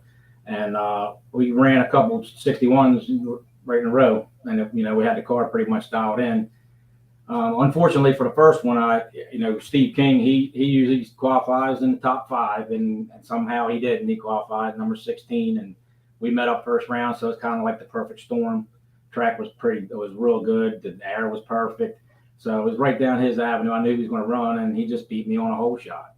So I kind of when I come back out to the next one, I'm like, I gotta be on my game because, that's not like me to really, I'm not trying to, I'm usually pretty decent on the tree and the car's running good. So it's a shame to have to not even go around with the way the car was running. And so we went to the next one here up at Cecil County, and Jimmy's got a real nice facility up there, and the track's always killer. The air was pretty decent. I mean, it was around 2,000 feet, and we made one test hit, and went a 64 off the trailer. So I said, I'm done. I don't really have a whole lot of parts, so it's like waiting for crankshafts and rods and pistons and valves and whatnot, just the consumable parts that I got to have to figure out what races I can go and make. And so I'm just, figured I'm pretty good. So we went up, and then we wound up, went 61, went 62, went 61, qualified number 1. And things went pretty good. The day started out pretty early, and we had one shot in the morning, and I tried a little something because I didn't really have a hot day tune-up, and it didn't work. It was close, but it didn't work. And then we didn't race for a couple hours, and then kind of actually worked out pretty good. I hit it pretty good, and I think the first round we went a 66, and then we went a 63, and then we went 2 61s with an 8. What do you make of that? Like, thinking back to how far Door Slammer racing has come. For those that haven't followed Door Slammer racing as long as we have here at Drag Illustrated, I mean, you made your name largely in the Outlaw 10.5 world, transitioned into Pro Mod. Is it at all like a pinch me moment just to see how far Door Slammer racing has come? Like, I mean, you go from racing at Brainerd Optimist and Montgomery, you know what I mean? It's some of these small tracks. All day with a guy. Really? About the track. Yeah, I mean, that was the first place I raced an Outlaw 10.5 car. Oh, no joke? When I was at the Gilmo, we went to Billy Webb built a car down in Kentucky, and we wound up testing it at Brainerd, and went to the semifinal. I mean, went to the finals with it first time out. So I was hooked. I mean, we were already hooked, but it was like, oh man, we got this, and then it's like, no, you don't. You go back, and it's like, you just realize how good the level of competition is back then. I mean, with the Orska deal, we raced a lot of Orska and the Outlaw stuff up here, but we always traveled down south to do the the Outlaw 10.5 stuff, the 8th mile stuff, because that's where our hearts were. We just wanted to compete with those guys because they were the best, And then as it went along, we got a Pro Mod and did a little bit of NHRA Pro Mod quarter mile stuff, and then we went and we did a couple of the like a Frantic 7 up here at Budge Creek. They used to have that, and we used to do that with the Pro Mod, and then we got into that Extreme 10.5 deal with ADRL. I mean, and then you could really just see the level of competition with that whole program over there that they ran. It's, I mean, they had the Pro Extreme deal where, Frankie and everybody was running 50s and, tapped it out at like a 48 or something like that. I think it was when Joey Martin went that fast at Maple Grove, I believe it was. I mean, it was just, it was just awesome to be involved with that at the time, and it's just like you could, you look back at it, it's like the progression of it is just amazing how fast these cars are going. The radio cars are just, I mean, it's unbelievable how fast those things can go. A couple questions. Like, first, and I've asked this to a handful of people, but I always, if you had to point to one thing that has really been the difference maker, like, I mean, you referenced Extreme 10.5. Like, when that class first came about in the ADRL, those cars were like 430s, 420s. Then you got guys like you, Billy Glidden, Dan Millen, Spiro Pappas. There was a slew of them that pushed that deal well into the 3s, right? And now Pro Mod. I mean, when the ADRL was really putting 8th mile Outlaw Pro Mod on the map, 3-second runs were rare air, especially in nitrous cars. There were some blower cars that would do that routinely. But what do you point at now? I mean, we've spent a lot of time today talking about how routine.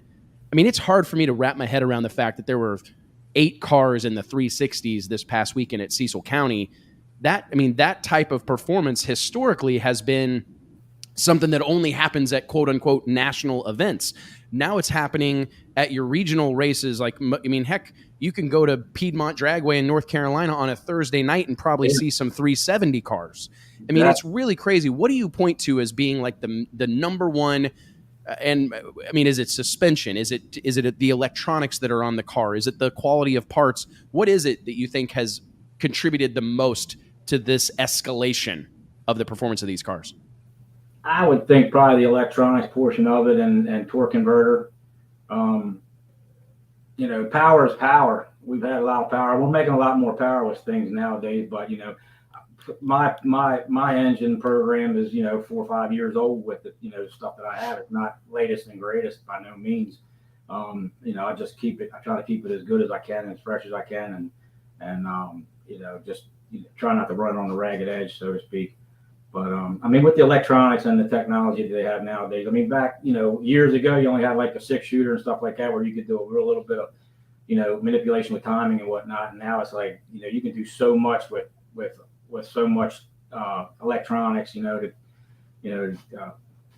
tech, MSD, all of them have the programs that well, and you think about like comparing and contrasting a 6-shooter to like a modern ECU. I mean, you think about that. There were guys that ran really well, only being able to make a handful of timing adjustments to the car as it makes down goes down the track. I mean, I talk to crew chiefs every once in a while, and they're like, "Dude, this thing we're making 60 adjustments. Like we're everywhere there's a bump or anywhere we know there's an issue or anywhere we know it's hot, we can slow it down, we can speed it up, whatever it needs." And that I like to ask that question because between torque converter technology. Because that's another thing. 10 years ago, a little over, I mean, almost every fast car had a clutch in it. And now they're virtually extinct in high-level door slammer racing. So it really is an interesting thing how quickly this type of stuff happens. Let me ask you this. What's next for Chuck Ulsch in 2022? We've seen you in PDRA. We've seen you now in the Northeast Outlaw Pro Mod. I mean, what's your plan for the rest of this season? I know it's an interesting time to be racing. Yeah, it is definitely an interesting time. Like I said before, the parts deal is my issue.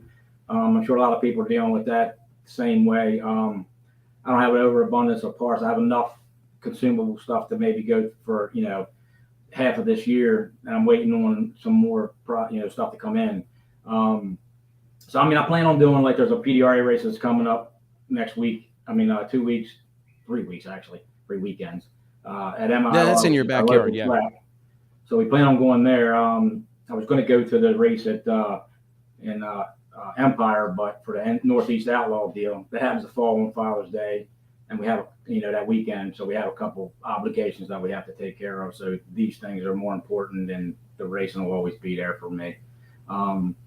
So we're going to try to hit as many of the PDRA races. I really would like to hit the rest of them, and hit the rest of the Northeast deal after the Empire one, of course. And there are a couple small deals, not small, I shouldn't say small, but the Yellow Bullet Nationals, which is a real. Oh yeah, that's a huge one. Yeah. And it's, it's a $30,000 payout this time. So. And no joke. They're going to have a dash for cash in the qualifying, which is going to be pretty cool too. Top 4 cars are going to run for a couple, like 5,000, I believe it is. Somebody donated it up, and it's going to be a pretty wild deal. And then I think the Northeast Outlaw it's their 30th year, and they're having their final race at MIR. I believe that's also a $30,000 win race. So there's a couple good races to hit, so I want to make sure I can get to those. Hell yeah, man. That's serious money. I mean, you think about that, that's serious. That's some serious money. And we need to go to that 30,000, that one at the end of this season. We definitely need to go to that one there in Maryland. Yeah, it's going to be at Mudge Creek for the Northeast Outlaw deal. And then, like I said, Yellow Bullet up at Cecil County is always a big, big race. And, so we're going to try to hit those. And I believe we'll probably try to hit the shakedown. So, I mean, I got a pretty good amount of races I would want to attend. In theory, it's probably going to be, maybe 12 races, but we'll see. Hey man, that's a big bite in this day and age with fuel prices and the competition that exists. 12 races is a really full schedule, man. And it's for us, it's great to see someone like you, a great ambassador for the sport of drag racing, a real deal racer, a knuckle busting racer that's out here working on these stuff, fighting the good fight, man. It's great to see you in the winner's circle. Huge congratulations, Chuck. Thanks for the time, man. We really appreciate it. It's been my pleasure. I really appreciate you reaching out to me. And like I said, I mean, I'm going to do what I do, and this is what I like to do. So we'll see what happens. Sounds like a plan, brother. We'll see you soon, dude. Stay out of trouble. Thanks, Chuck. All right, thanks. We're having, I think I've lost my co-host. I don't know where they went. But how about it, man? The Northeast Outlaw Pro Mod, I don't know that we actually give those guys as much credit as they deserve, to be honest with you, because it's easy to get excited about these events that are labeled as like national events, the PDRA, NMCA, Midwest Drag Racing Series, of course, the Fuel Tech NHRA Pro Mod Series presented by D-Wagon. But man, the level of competition that is going on at these regional series, be it Northeast Outlaw Pro Mod, Big Dog. I mean, down here in Texas, the Extreme Raceway Park Pro Mod program right here down the road, 50 minutes from where I'm sitting at this moment. It's incredible, the level of competition that exists. And it's always fun for us to talk about someone that's racing a little bit off the beaten path. Mike, JT, what are you guys up to? I'm bringing you back on the screen. Mike, what are you doing, dude? We're trying to resolve JT's technical issues. We've got it. I think we got it figured out now. Maybe it's that Kirksville internet, Big Dog. It's that like, Northeast Missouri. Oh wow, I've got great internet, and then all of a sudden, buffering. And I'm like, really? I mean, how in this day and age, I can sit in my shop in the middle of nowhere and almost have better internet, or at least more consistent internet, right?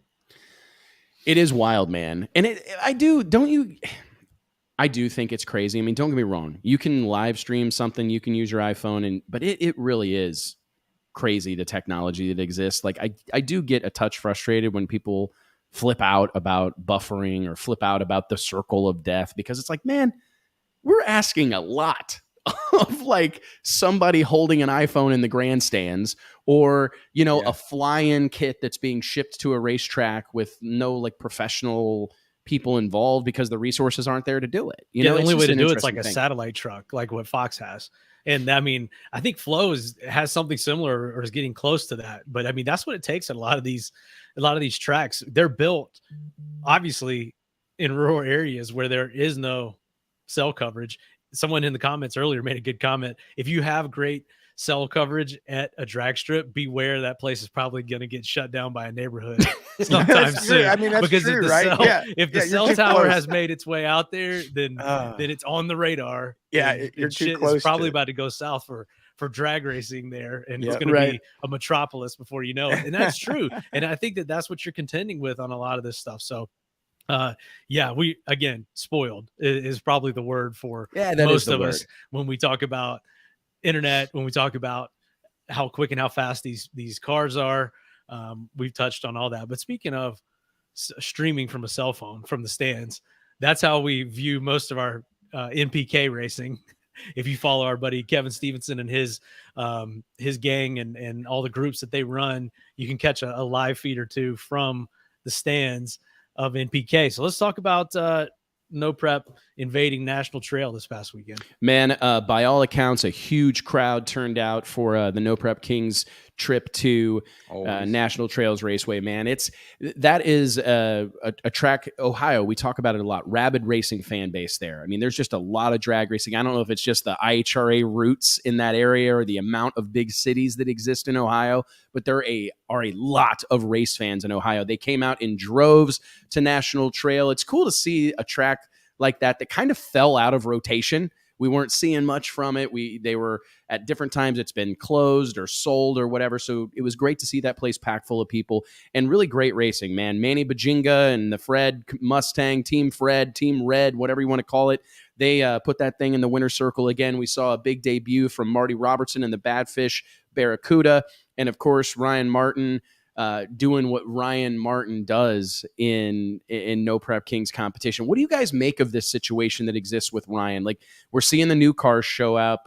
Disco Dean Carnes rolled out his brand new pink Cadillac CTSV this past weekend. Let's talk about that. No Prep Kings they have it covered when it comes to like the monotony that we see in almost every other pro mod class. We don't have that problem at NPK. Mm-mm. It says on the back, F it's paint, you know. Like, you have a. I don't know why I'm censoring myself. CTSV. I never have. You just did first time ever. Yeah, the F word. It's paint. Yeah, dude. I don't know what to make of it, man, because part of me wants to see. I was worried initially when all these new cars started showing up, and it was like, okay, there's clearly a leveling up happening. Everybody's building a new car. Jim Howe built a new car. We got that John Odeman, the GTR, which is clearly a state-of-the-art hot rod. Ryan Martin's got this bad to the bone Bickle car. Lizzie Musey rolls out that hot rod 69 Camaro from Robert Hayes. I mean, there's just a lot of really high-end equipment showing up. And initially I was a little bit concerned about it, but clearly that's what it's going to take to win. Disco Dean brings out this new car. We got this brand new blue Barracuda from Marty Robertson coming out of Larry Jeffers' shop. It's going to be necessary, in my opinion. Like, you're going to have whatever Ryan Martin has. I mean, you can't leave anything on the table. You can't have, I don't know that you're going to be able to be successful in this realm with a old Top Sportsman car or an old Pro Stock car. Absolutely not. I don't think we're seeing that, right? Yeah, Mike Bowman's got a brand new car coming out from Jerry Bickle Race Cars. Well, It'll be here soon. Is this a bad thing to see all these high level teams with big funding come in with new cars? But as we talked about earlier in the week, It's already here. Well, it's what it's going to take, and the show and the series is running the risk of Ryan Martin continuing to run away with this deal unless these people come in and present some stiffer competition. I think we're seeing it more and more. I really like Lizzie. Had the two cars not gotten together and gotten out of shape, I think she was giving Ryan everything he could handle there in the semis. And I think there are cars, Lizzie, Kai, Daddy Dave is even, I think Lizzie, Daddy Dave, and Kevin Stevenson can come in here with the third person, are all in a three-way tie for fourth. And you got Kai Kelly, Jerry Bird, and Ryan Martin up there. So there's a handful of cars that are already giving Ryan a run for his money. Kai is only 10 points behind Ryan right now. Ryan's got 200. Kai has got 190. So there are some competitors that can hang, but I think the more we get the rest of the field filled out with these new cars, with cars that can better compete with a Ryan Martin, it's actually going to help the show. So let me ask you this though. I hope so, because I mean, it's not going to be fun to watch if Ryan just going out and donkey stomping. But Ryan, that's what Ryan's done for the last several years. But how long is that going to last? Where it's like, oh, this is great. Wonder who gets second. I mean, I don't know. I mean, I want to see competition. I mean, Ryan really has to. Ryan Unless has to Ryan make a Martin mistake. fan, it's cool. He has to make a mistake for someone, or just miss the tune-up, or just have something happen like what happened against Lizzie. If Lizzie had not gotten out of shape in that run, I assume that she probably would have drove around Ryan. But it takes something like that to beat him at this point. Mm-hmm. I'm not sure where I'm at on it, because I do think that you run the risk of, like, and I don't think he likes me, which is fine. But like, the cars that really resonate with me personally, when I think of No Prep Kings, is Chuck Sightsinger's white Mustang, right? This is a car that's got different color body panels on it. It's like not the latest, greatest state-of-the-art hot rod. You know what I mean? And it's ran good for a long time too. It's ran good for a long time. That car has raced on the street, and I just wonder if there is what is the long-term ramifications of getting all these things essentially state-of-the-art, $250,000, $350,000 Pro Mod cars. And do you start to lose some of the relatability? Because we've heard that a lot. And I think we have to decide, does that matter or does it not? Like, and I guess maybe the characters are so strong, right? Maybe the characters are so strong that it doesn't matter. Is that possible? Well, we see these guys, like Ryan's got multiple cars. He races on the street in the red car and in the gray car on NPK. Lizzie's got multiple cars. Kai did have multiple cars. Has got a new one on the way to replace Shocker, which was destroyed. A lot of these cars look like the old cars, but aren't. Right. I think I'm referring to the car they run on America's Lit. Well, Chuck's car, he has an MPK car and then a street car, right? Yeah. The character, obviously the character outweighs the car in this situation, because they're able to compete in multiple cars and not have their identity completely wiped out by the fact that they're in a different car. Right. But that's not really what we're talking about though. I mean, we're talking about that basically that Ryan Martin is just dominating, and there's a good comment here that a lot of guys are posting videos of hunting and fishing and everything else while Ryan's, out posting videos of making test hits at a track. So, I mean, he clearly, and I think Lutz has said that on the show, he puts in the work, and it pays off come race day.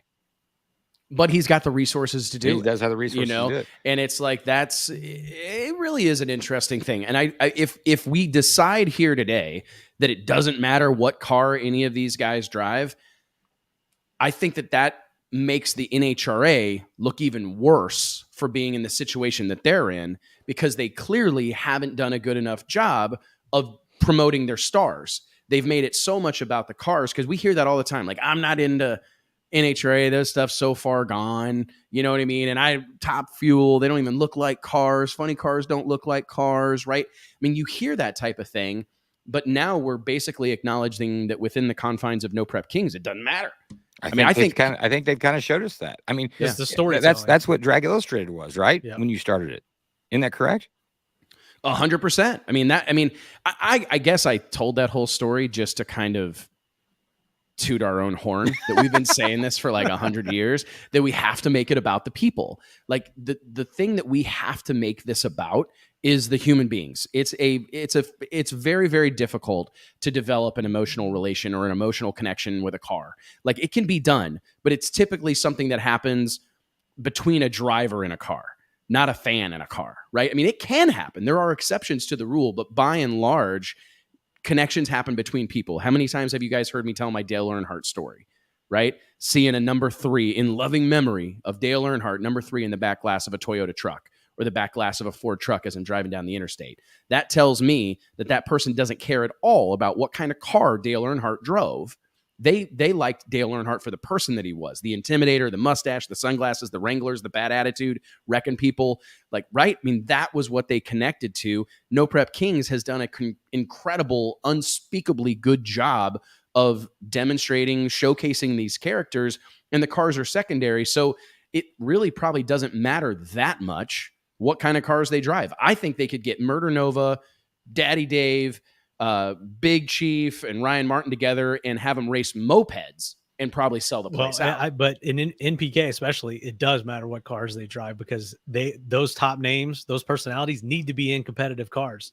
Agreed. And competing in the later rounds of all of these shows for that to continue to be successful. And if you've got guys, I mean, their biggest names going out early, that doesn't help. And you've got to make sure that there's a little bit of a balance there between having your characters carry the weight and making sure that they're in competitive cars. Yeah, so let me ask you this, especially in PK. I think the fans would love to see like Sean be super competitive, Murder Nova. Yep. And he struggled when he first came in, when it first started, he was, I guess, probably more used to the streets, but he was struggling on the streets then as well. He couldn't get that new car under him really. But, I think that, if you had Sean in a competitive car racing up there with Ryan, it would be nothing but great for the show.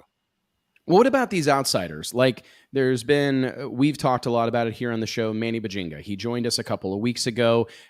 He stacked up 3 wins in a row. What's your guys' take on that? Like, how long do you let him exist in that future street outlaw category? How long until the series goes, man, we need someone to come in here? Because clearly, Ryan Martin's standing on top of 2 world championships, 2 championships in No Prep Kings. He has won a majority of the races this season. He looks, in many regards, unbeatable. And again, I'm not saying that Lizzie, Kai have both definitely demonstrated that they can outrun him or run with him. We've seen there's clearly some cars that are in the hunt, but nobody's been able to really unseat him. At what point do they go, you know what, we need Manny Bajinga? We need some of these guys to get successful and come in here and upset the apple cart. How cool would it be to make the futures points as well, a point series, and then at the end of the season, so that now after a whole season, that this person is committed, it's going to show up, race in, race out. And I think that's big. That person's going to be committed. Oh, especially with $6 a gallon diesel and everything being as difficult as it is. Because you're going to you're putting on a show, right? You can't just bring this guy in and then 2 races in, he says, hey, I'm taking a few weeks off. I got a wedding, golf tournament next weekend or whatever, something I'd pull, whatever. But, and so maybe you take the top 5 in points from futures, move them up, and the bottom 5 of the invitational move down. It's like relegation. In soccer. I love it. Or football. I love that idea. The only thing relegation, the only reason I know that word is from Ted Lasso. Yeah, Ted Lasso taught America about soccer. Yeah. Hey, I love we didn't know anything about it before that. But no, I like that idea. That's actually not a bad something, because I actually there has to be something. I don't think there has to be something. If you're last place in champ, you go down to A. If you're first place in A, you go up the next year. What is the protocol? What are the rules? Well, from what I've been able to gather, futures to the big show. I think it's a little Wizard of Ozzy, and and I don't think that's a bad thing necessarily. I totally get it. But now I you would gave probably a year, play though. it the Now same you way. gave a but whole yeah. year, to someone showing up for a whole year to try to make it on. But I mean, what happens? Manny Bajinga's won 3 races in a row. He's headed to Bowling Green this weekend. He's committed to run. They've got 4 races in a row. What is it? National Trail, Bowling Green, and then Brainerd, and then somewhere else, right, Mike? Yeah, let me look. Yeah, I appreciate it. So, what happens if he goes out? Brainerd, then Houston. Brainerd, then Houston. Okay. Yeah. And then so they've got what if quite he a break wins after all that. of these? Like, what if he stacks 3 more on this deal? Like, at what point? Like, because he's, from what the conversations that I've had, when we haven't talked a bunch, but when I talk to him, he's committed. Like, he wants to demonstrate that they are 100% committed to competing in this deal. But at what point does a guy go, man, we got to put this dude in the hunt, or he's going to go on and do something else, right? I mean, I would think at some point. Yeah, I mean, I would think. Yeah, but there's no rhyme or reason or what, which they reserve the right to be able to do that. And Yeah, I don't agreed. think when we're saying that like, we're not disagree with we it. know it's an invitation. Because you have we to know make it's a some TV of these show. We get all that, but yeah. But that would be kind of cool if you knew you could work your way up. If you showed up at every race, or you placed in the points that you could possibly go up if you got top 5 or you got top 3 and the bottom 3 came down. I think that'd be phenomenal. We talked hey, earlier. Man, somebody get on the horn with Sam and tell him my idea.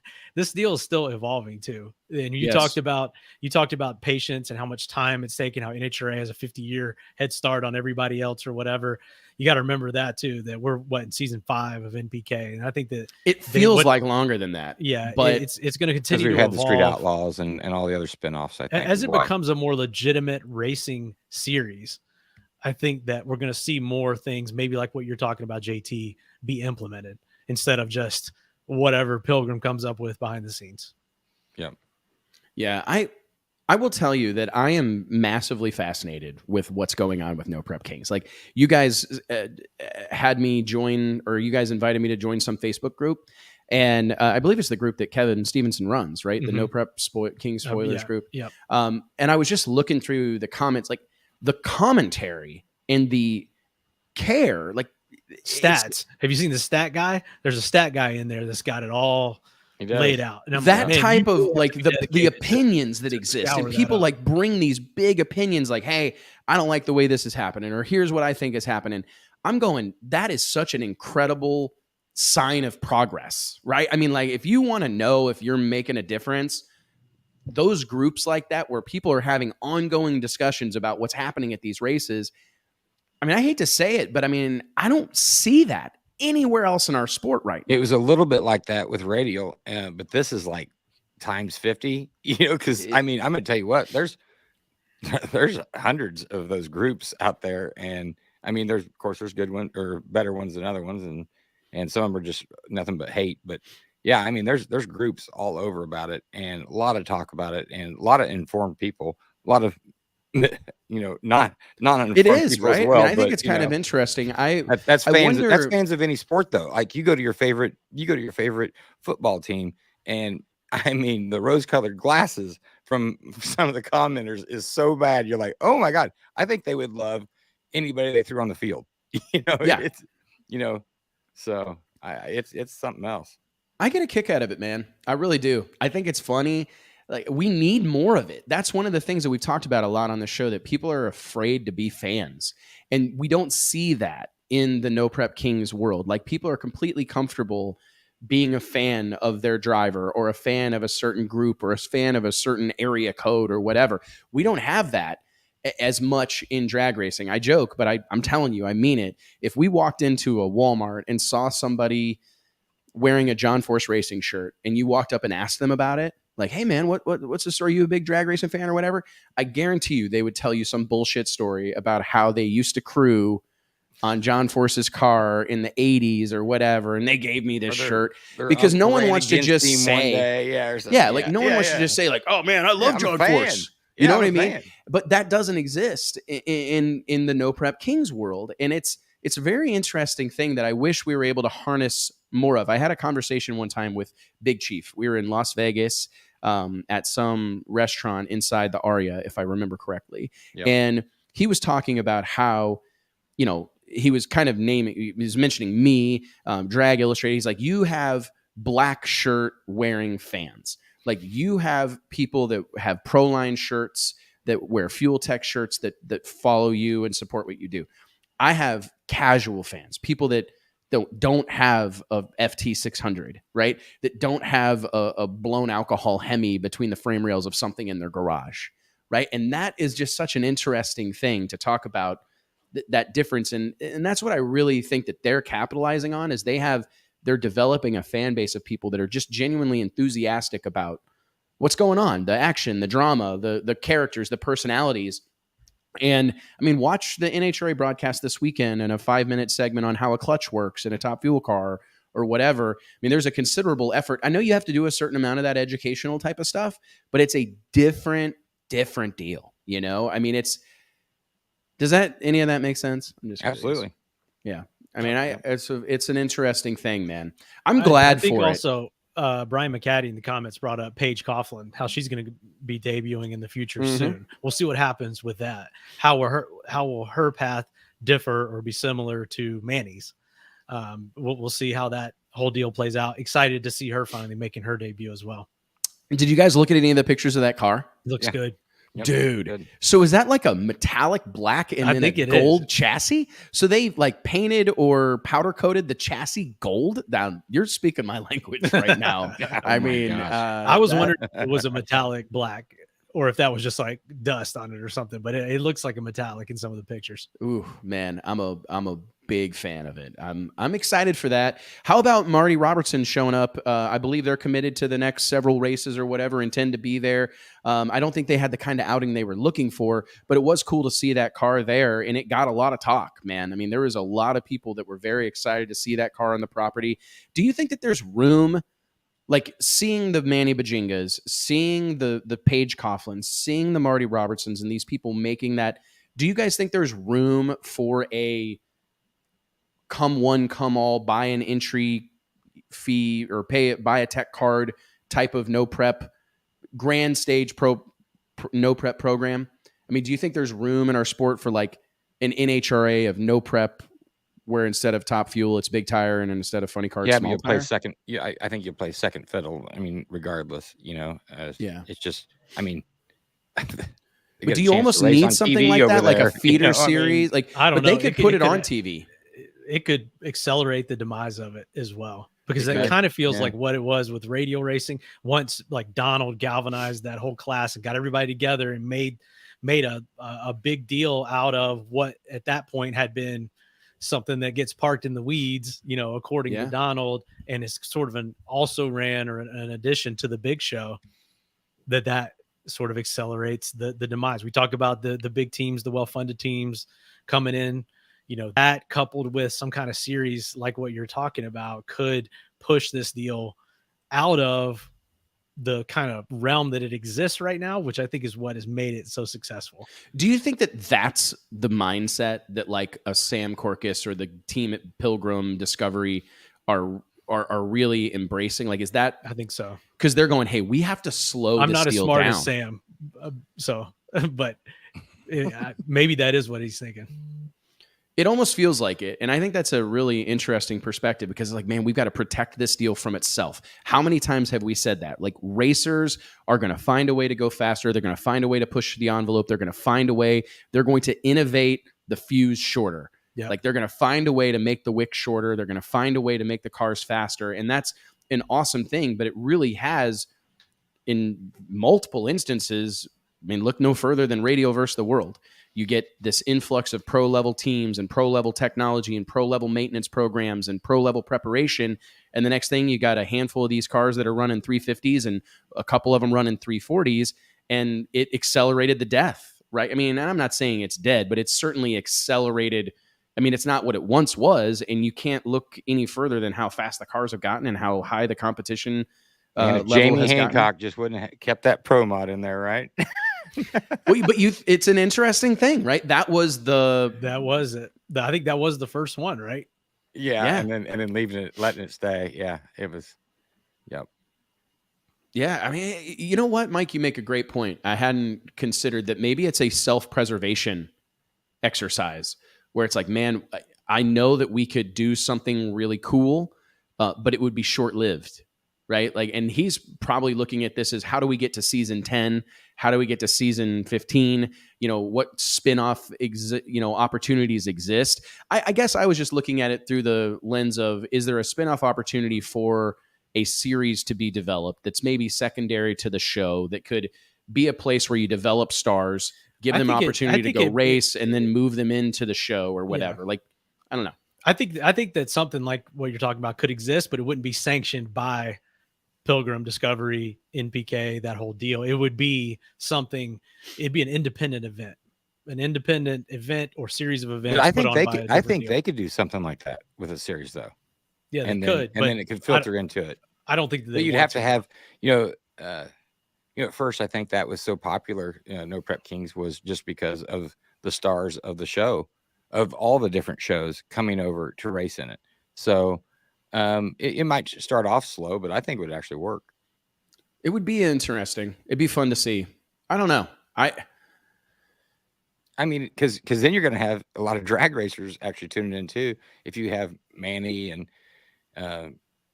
I guess Callie's going up, but Paige and all these different racers, Marty, which I think maybe he's going to the Invitational. But what I'm saying is, if you have these drag racers showing up, then you're going to have drag racers tuning into the show. If you're going to start something like that, so I think it would work.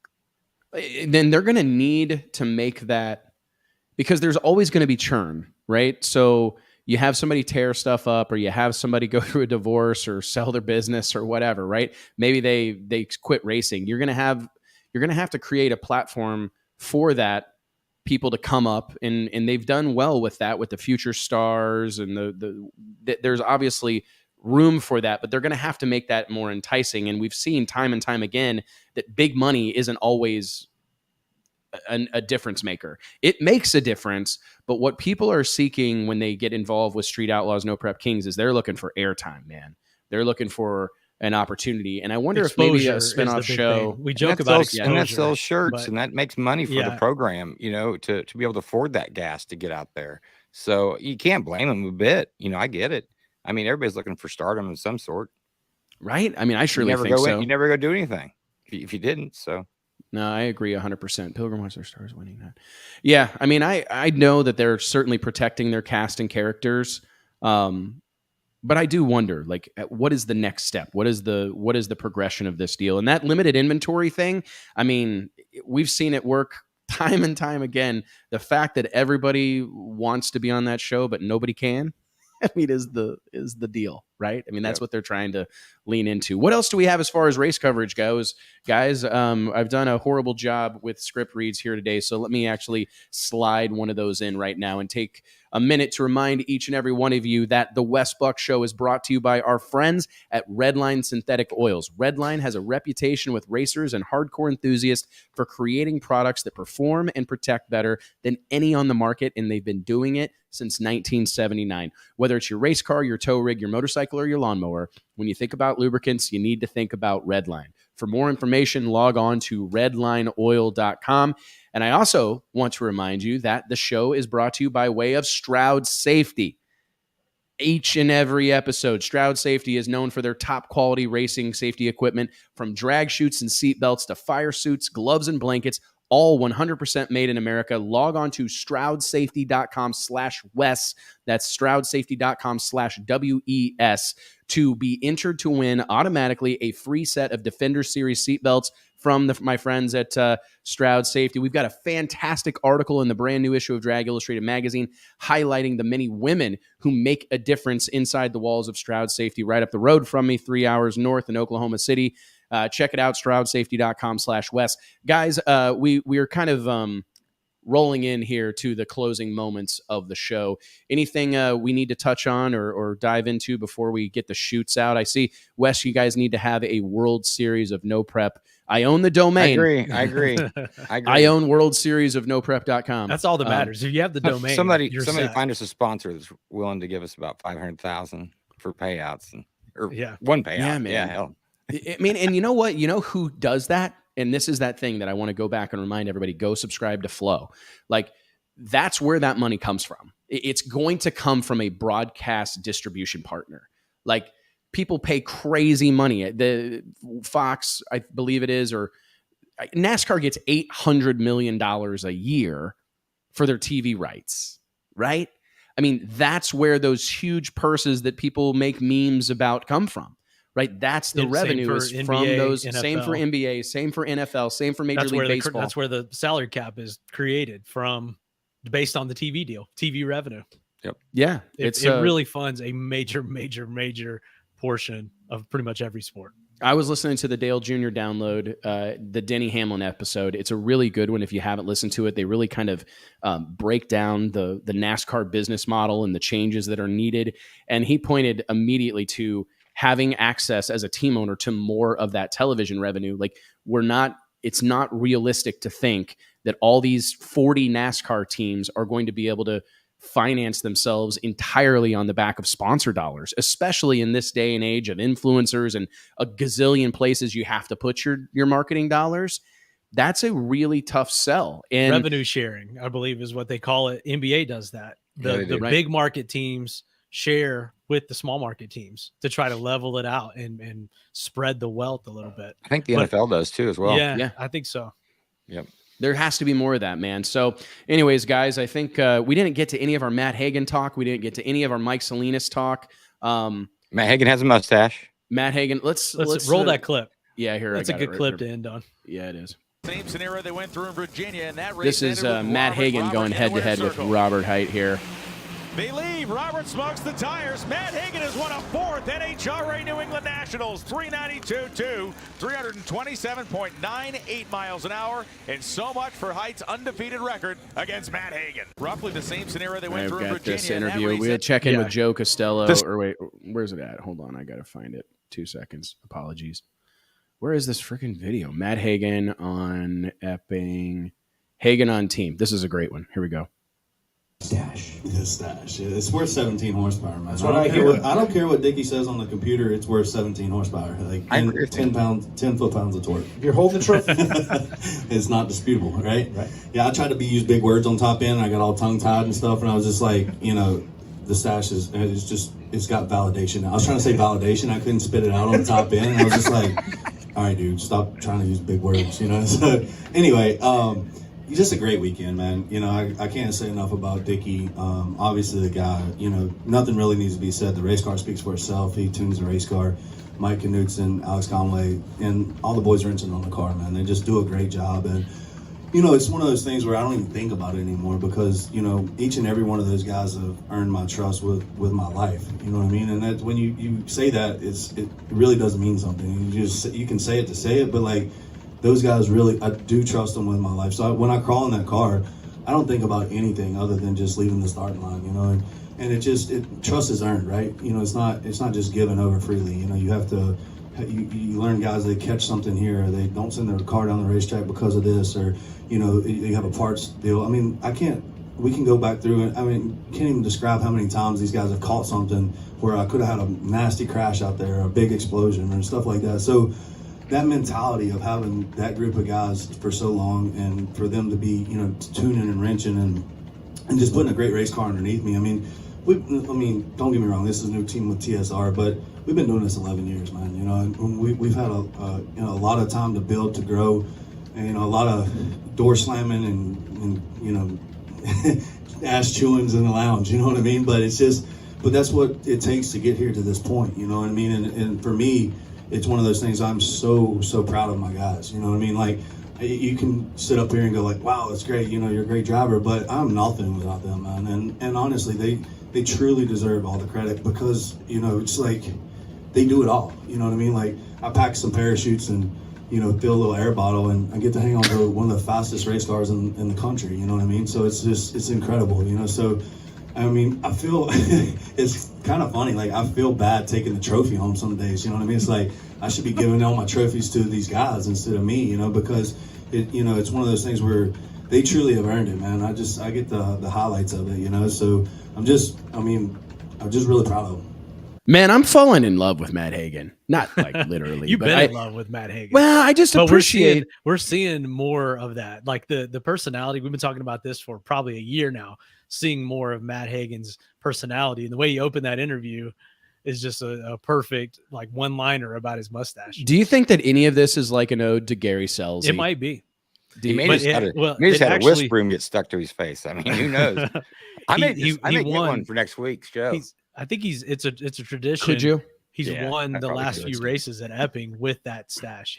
He goes to Epping every year with that stash. So there's more to it than the Selzy. I like stuff like that. It is a nice Selzy throwback. It drives me crazy though sometimes when it's tough, because I get like you fall in love with Matt Hagan and you so appreciate like his adoration for his team and the respect he gives for them. And he talked about like the same group of guys working together for whatever, 10 or 11 years. And it's all meaningful, but I know that they likely feel the same way about him, right? That he's a difference maker. We were talking about that earlier with Erica and the difference maker that she is behind the wheel of that Melling Camaro. I really think that Matt Hagan has proven himself a difference maker. Like there's not a trophy that young man hasn't taken home or has taken home that he hasn't earned.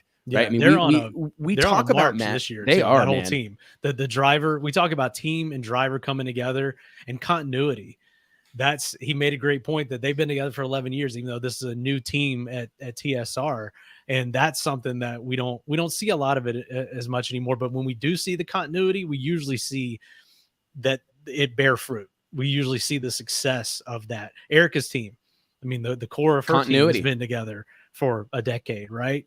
So it's the teams that have continuity, KB. I mean, we could start going down the line, but we don't talk about it enough, how important that is. We really don't, man. I mean, it's a harmonious relationship. Like, and when these teams succeed, it is more often than not, it's the same cast of characters that you've seen crisscrossing the country for years and years and years. You settle in, you develop a sense of trust. Communication becomes easier. You're not laboring over, oh, should I say something? Should I not say something? I don't know him that well. I'm new, or whatever the case may be. And it's clearly paying dividends. I believe Matt's third win of the season, sixth final round of the season. Really impressive. And we'll close on this. Just do you guys think that is there a risk of an Erica Enders, a Matt Hagan, and some of these super hot teams right now, using some of your stick and ball sports knowledge? Is there a real risk of being hot too soon? Like, how do you maintain this? I know it's wild that it's June, but there's a whole lot of drag racing left. I don't think so. I think that, like, let's just say Elite's team, for instance, they're always working on their program. I think that it's probably not a good thing that they're hot this early for other teams.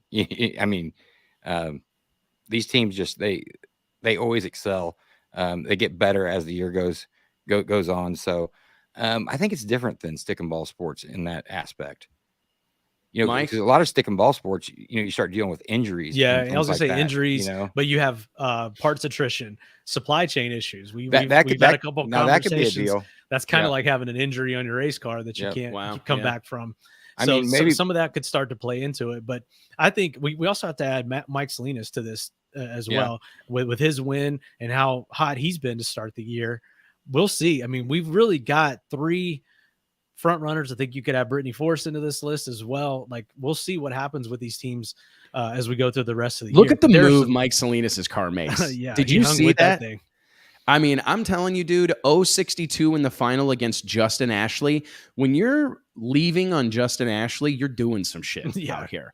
And I don't know that we're giving Mike Salinas his due. It is so unusual to see someone. Mike's not a young guy, right? I mean, he's been in business for himself a long time. I'm not saying he's an old man, but I mean, to think that he has been able to develop this much, this fast.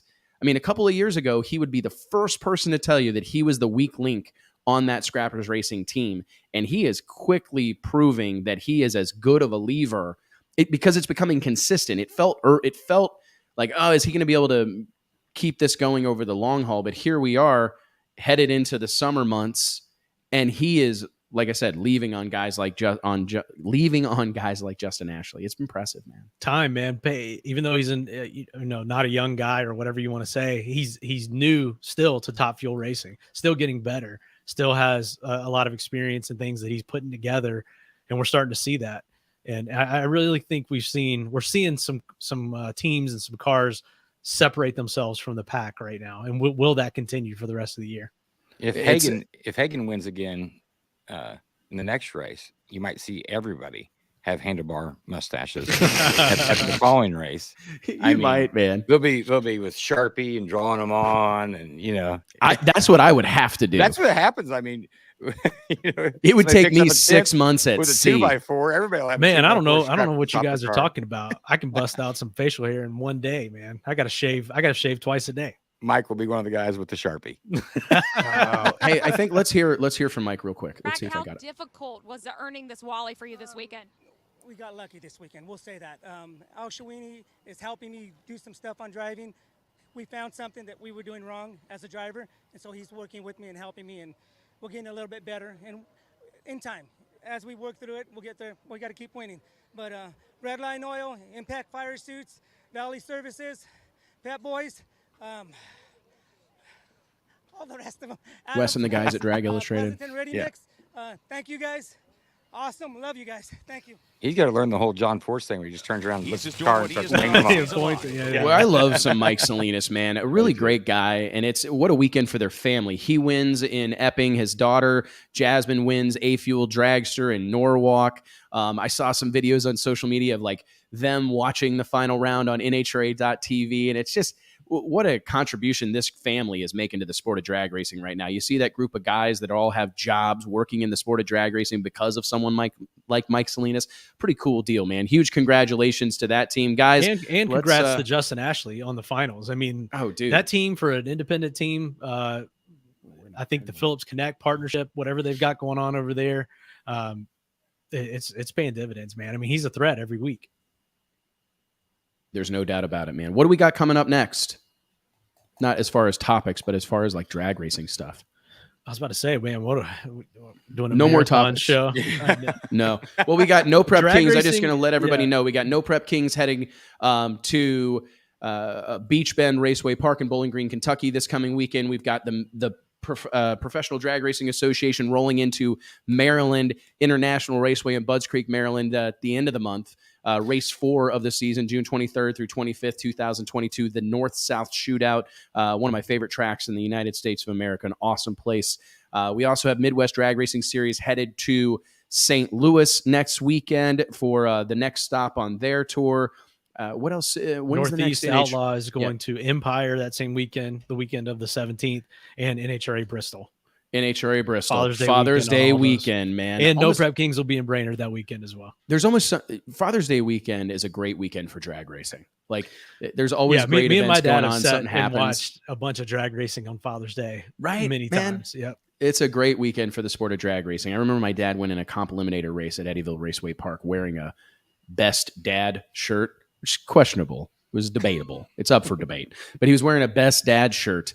I'll never forget it. I got a photo. I'll bring it next week. Guys, thank you so much for being here. I appreciate it. Each and every one of you, all of our sponsors, everybody, the whole team at Drag Illustrated. Huge shout out to our guests, Courtney Enders, Chuck Ulsch. Congratulations on the new exciting things happening in your lives. And we'll see you next Wednesday, 2 p.m. Central Standard Time, right here on the Drag Illustrated YouTube channel and or Facebook page. Also available for download on any of your favorite podcast platforms. We'll see you guys soon. Thanks a bunch.